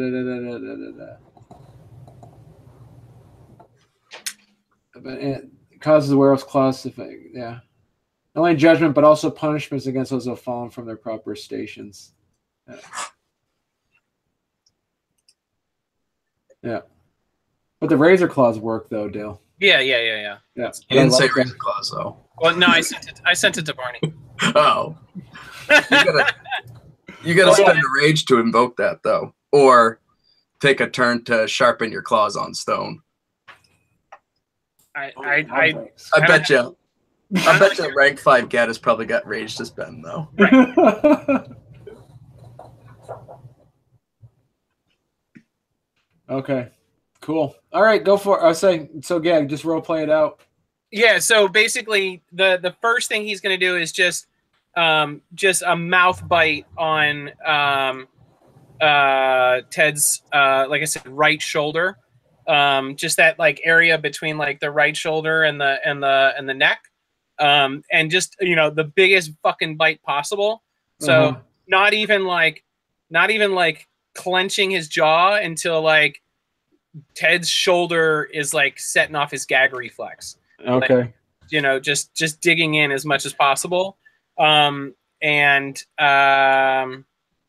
everything else would just be claws to his gut, just like one right after the other. Okay. Right, left. There's probably happening in the world right now 3 Grimhall Wyborn fights happening.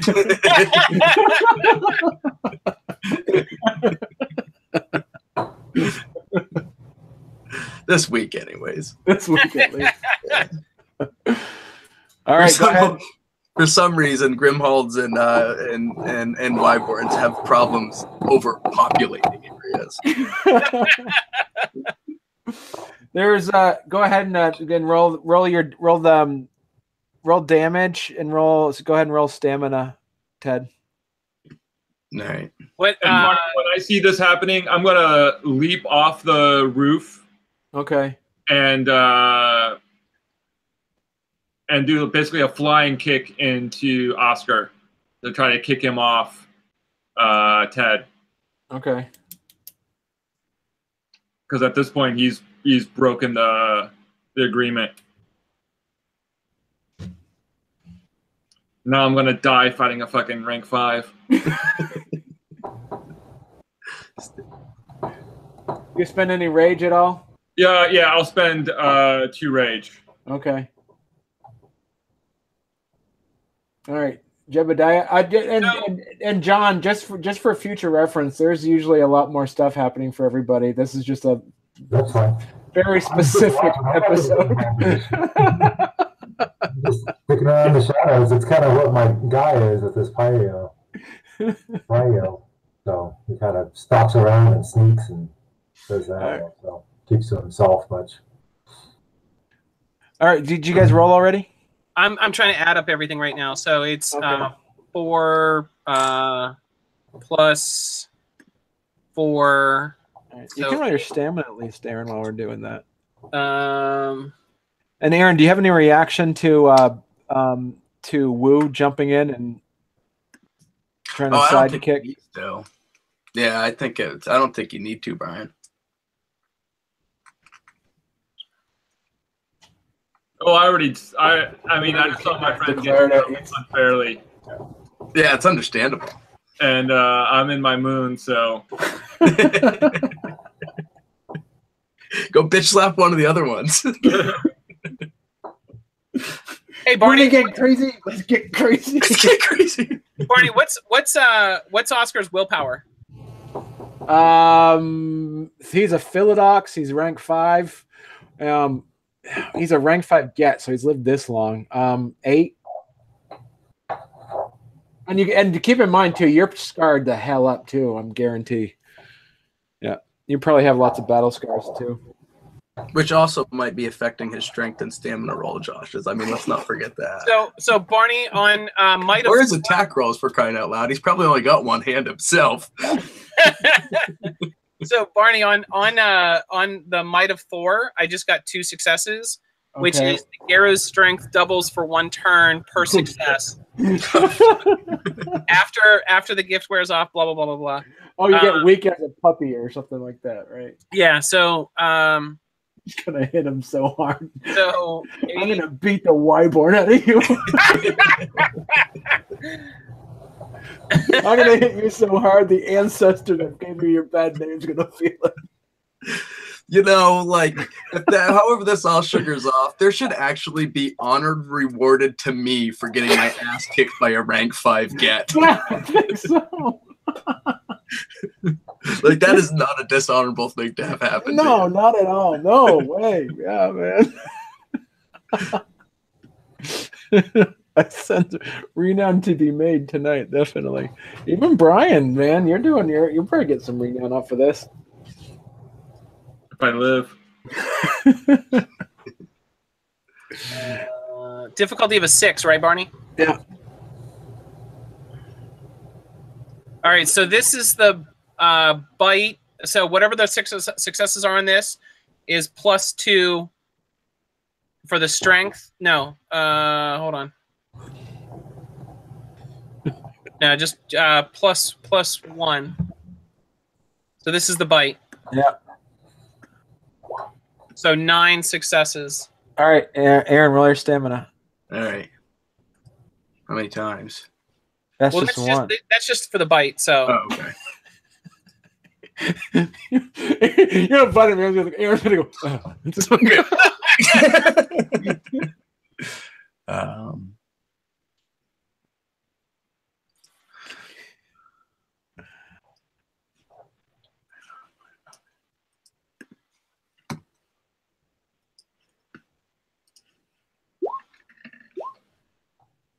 yeah, you know. Take 5.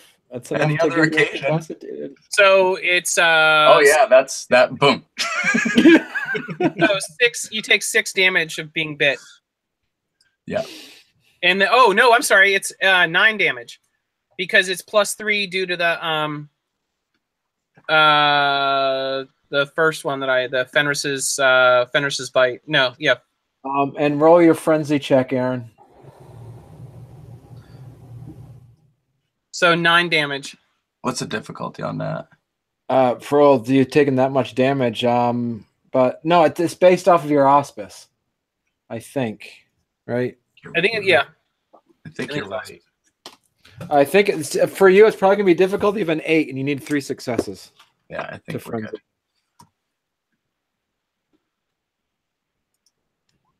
good. Yeah, I thought No, you're not. You're fine. But you're below incapacitated, so you're Battle out. Scar territory right here, man. What's that? That's Battle Scar territory. That is Battle Scar territory. We're definitely going to go to Battle Scar. So yeah, Dale, that's Oscar. He bites in and rips off a huge chunk of his shoulder, and Ted falls down and turns back into his breed form. So Barney, because of this, I just sent you something. Because of that, basically, once he sinks in, takes out the big chunk of him, he would chew it up, spit it out, and walk away. Okay.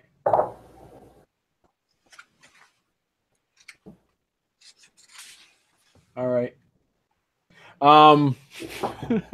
Woo, do you karate chop him now? Well, yeah. I mean, the idea was I was going to try to kick him off of him, but at this point he's already. Yeah. Okay. So you jump in. You basically jump in there and probably pick up Ted. Yeah. All right. Enoch, what do you do? I would. So Enoch would take it up with what's their Thurge's name? Matthew Woebringer. Woebringer. He would immediately charge over to him, kind of doing the bone gnar version of throwing out his chest, rank 4, and like screaming and yelling. There was only supposed to be one fight here. What the fuck is the problem? Why is he continuing to do this? This was not his fight. He didn't choose to this fight.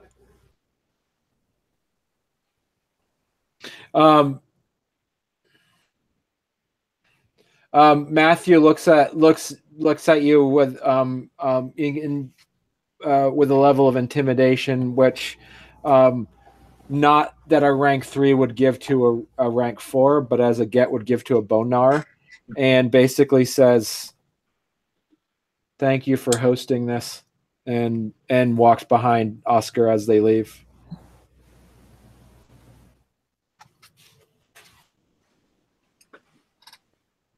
Enoch, especially given that it's his place, he would stand his ground and just watch them walk off, and letting everybody behind him resolve the situation. Do you want to do a mother's touch on Aaron? I would turn around. I would turn around once they were at a good distance. I would walk backwards, keeping an eye on them, so that I have Ted in front of me, and I would say, "You want me wouldn't want to embarrass Ted by healing him. Let's just let him walk it off. Yeah, so I asked him, do you want me to heal this? No, he's unconscious. He's unconscious? Yeah, he's yeah. So I would say, Barney, as they're walking away, I say, spirits of Gaia, hear me. I name you Word Breaker.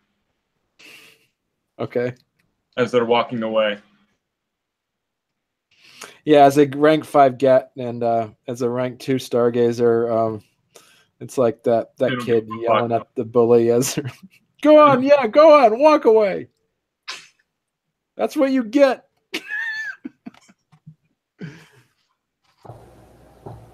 I'd probably try to heal him up enough so that he's not gonna like bleed out, basically. Okay. It's a lot of blood. Yeah.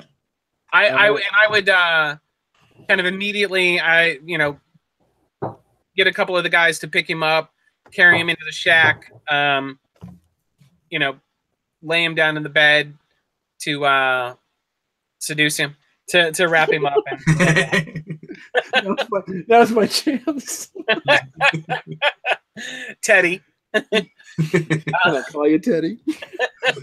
So in order to heal those aggravated wounds, I gotta put my finger in your bum.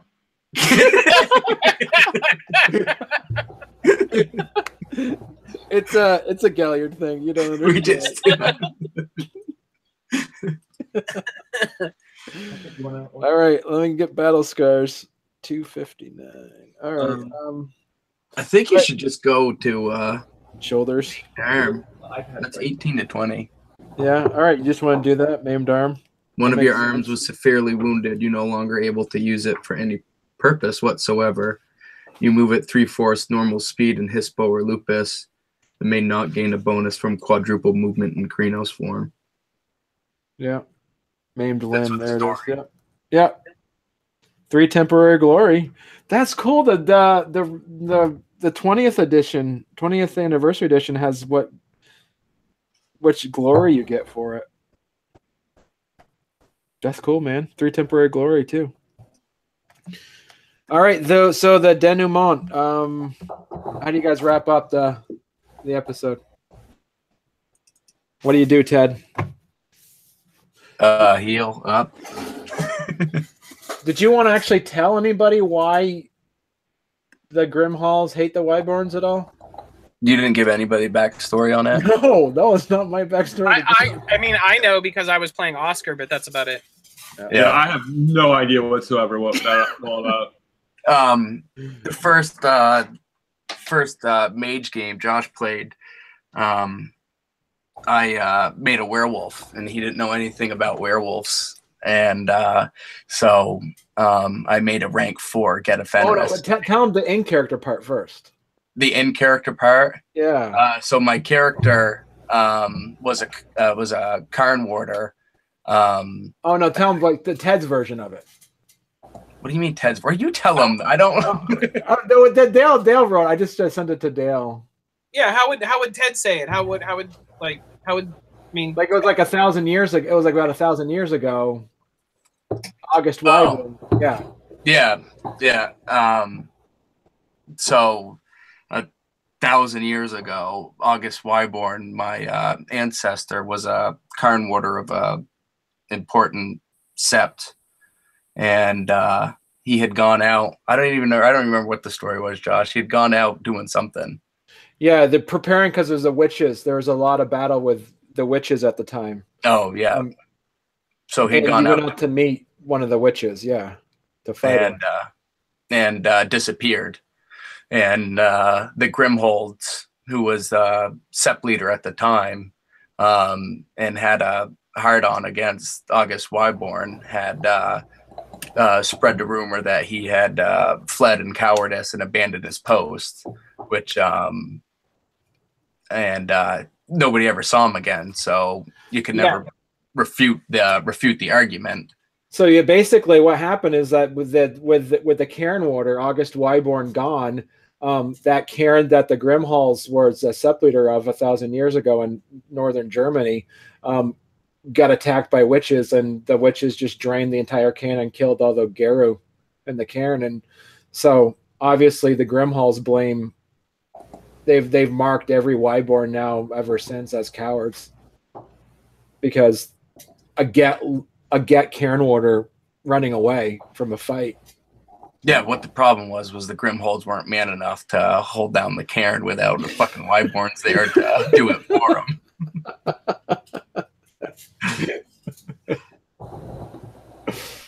Yeah. No, but you can tell Brian and Dale what the actual backstory of that is. Yeah, so the character I had played was a Geta Fenris, and well, you tell from a storyteller perspective, it's better how you tell it because of with a mage with your NPC. So Dale, basically, I was playing my first game I ran was a mage game where I didn't know anything about mage really, and Aaron didn't want to play a mage; he wanted to play a werewolf. This was when the first edition was still out, and basically what it was, his first character was this guy that was an ancestor, and he was in this like umbral realm of like this like perpetual mountains. What happened was this marauder mage from the Book of Madness, Medea. You remember her? Mm-hmm. She had all these put into arrowheads. She actually captured them and put them into arrowheads. I remember you talking about this before. Go ahead. Yeah. So basically, August Wyborn, this first Wyborn we're talking about, was actually one of those in an arrowhead, and long story short, he escapes. He escapes from an arrowhead, like 2,000 years later, 1,000 years later. Everybody thought that this Wyborn disappeared and ran away, but he was actually put into a fetish. So. That's crazy. Yeah. That's cool. So, all right. So, what'd you guys do? Let's give awards some renown and I got some best stat stuff too. So, go ahead and tell me what you guys did. Man, there's got to be renown. We got to look this up. There's certainly challenge fighting renown here. Well, you did get yourself your 3 temporary glory for your wound, right? Battle scar.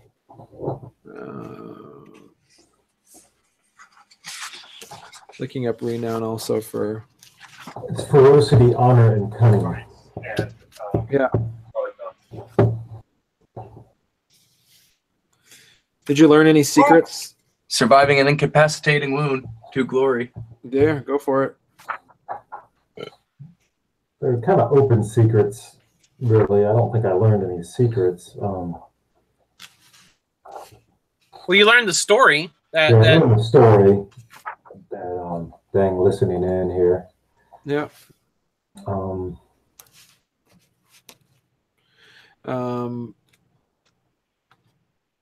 Look it up. Anything that Brian can get to? I didn't do anything. No, but you got some sort of. You represented that. You get some honor for representing the Cairn, like you did again.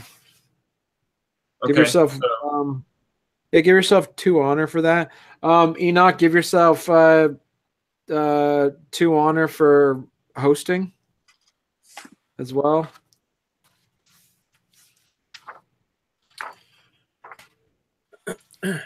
I mean, wouldn't it be a big deal for us to have had both the big bear spirit, just as a general notion, but also Mother Karima? The big bear spirit being summoned would probably that renown would have gone to Matthew if he was a player character. But yeah, Mother Karima was just she showed up. No, because you wouldn't get an honor because she's not a Garu, so it's not like other Garu are going to recognize the honor and having a Gruul show up. Right. How about maintaining good relations with nearby something? Yeah. One wisdom. One wisdom. Come Come on. on, what's one wisdom? All Do we right, all get that, or just one wisdom? Yeah, give yourself. One. Everybody gets one. Everybody gets the wisdom. that gets me? That We gets had me, a special. Oh, one wisdom. Okay, not honor. We had a special cameo tonight. Yeah. Cunning, ferocity, glory. Or is that other one? Ferocity, honor, and cunning. So glory is ferocity, wisdom is cunning, and honor is honor. All right, give yourself one cunning. Just the ferocity. temple right now. Okay, there it is. Can't be much ferocious this time. Make myself too intimidating.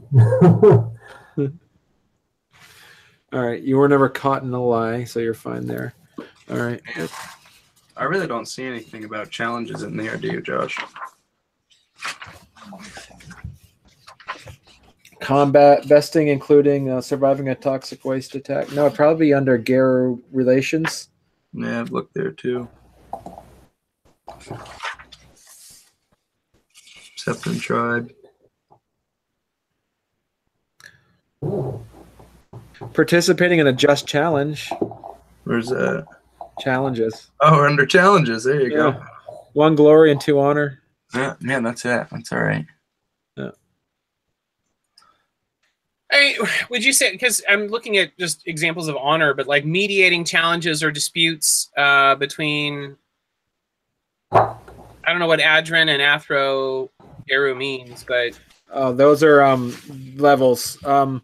Adrin is rank 3. Athro is rank 4.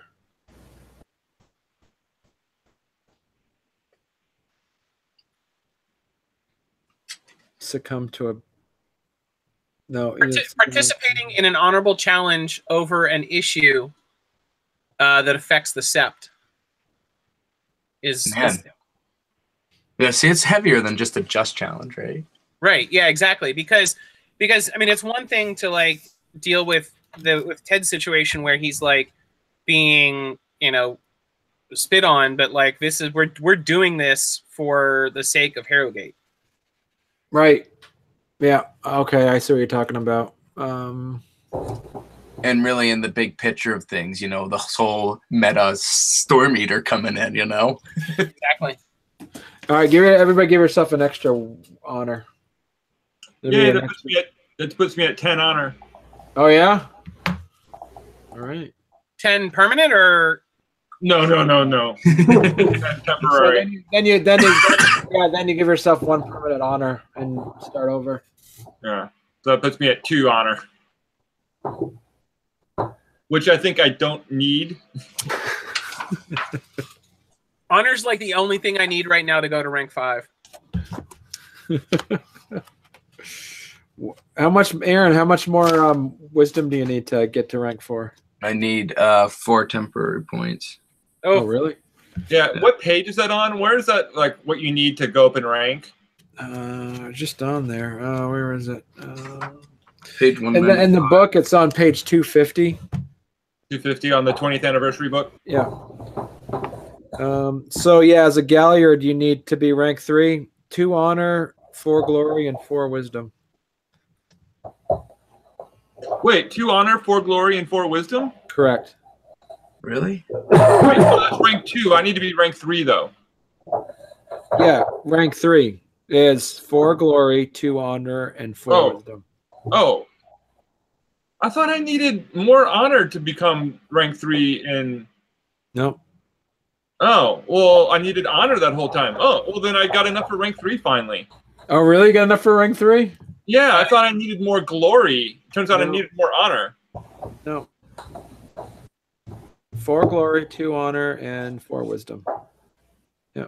Yeah, so I'm at 5, 2, and 4. 5, 2. Yeah. 5, 2, and 4. Okay, good. Yeah. I'll send you something this week. I'll send you a write up for you to do. Okay. That's basically how we do it. So this will be your first time. Is that you got? I'll send you something to write, and you can. There's no like page limit or anything like that. You just write up the story. So, yeah. I never did my Christmas break story. I still got to do that. Oh, it's too late for that already. There was a due date on that one. Okay, fair enough. Yeah.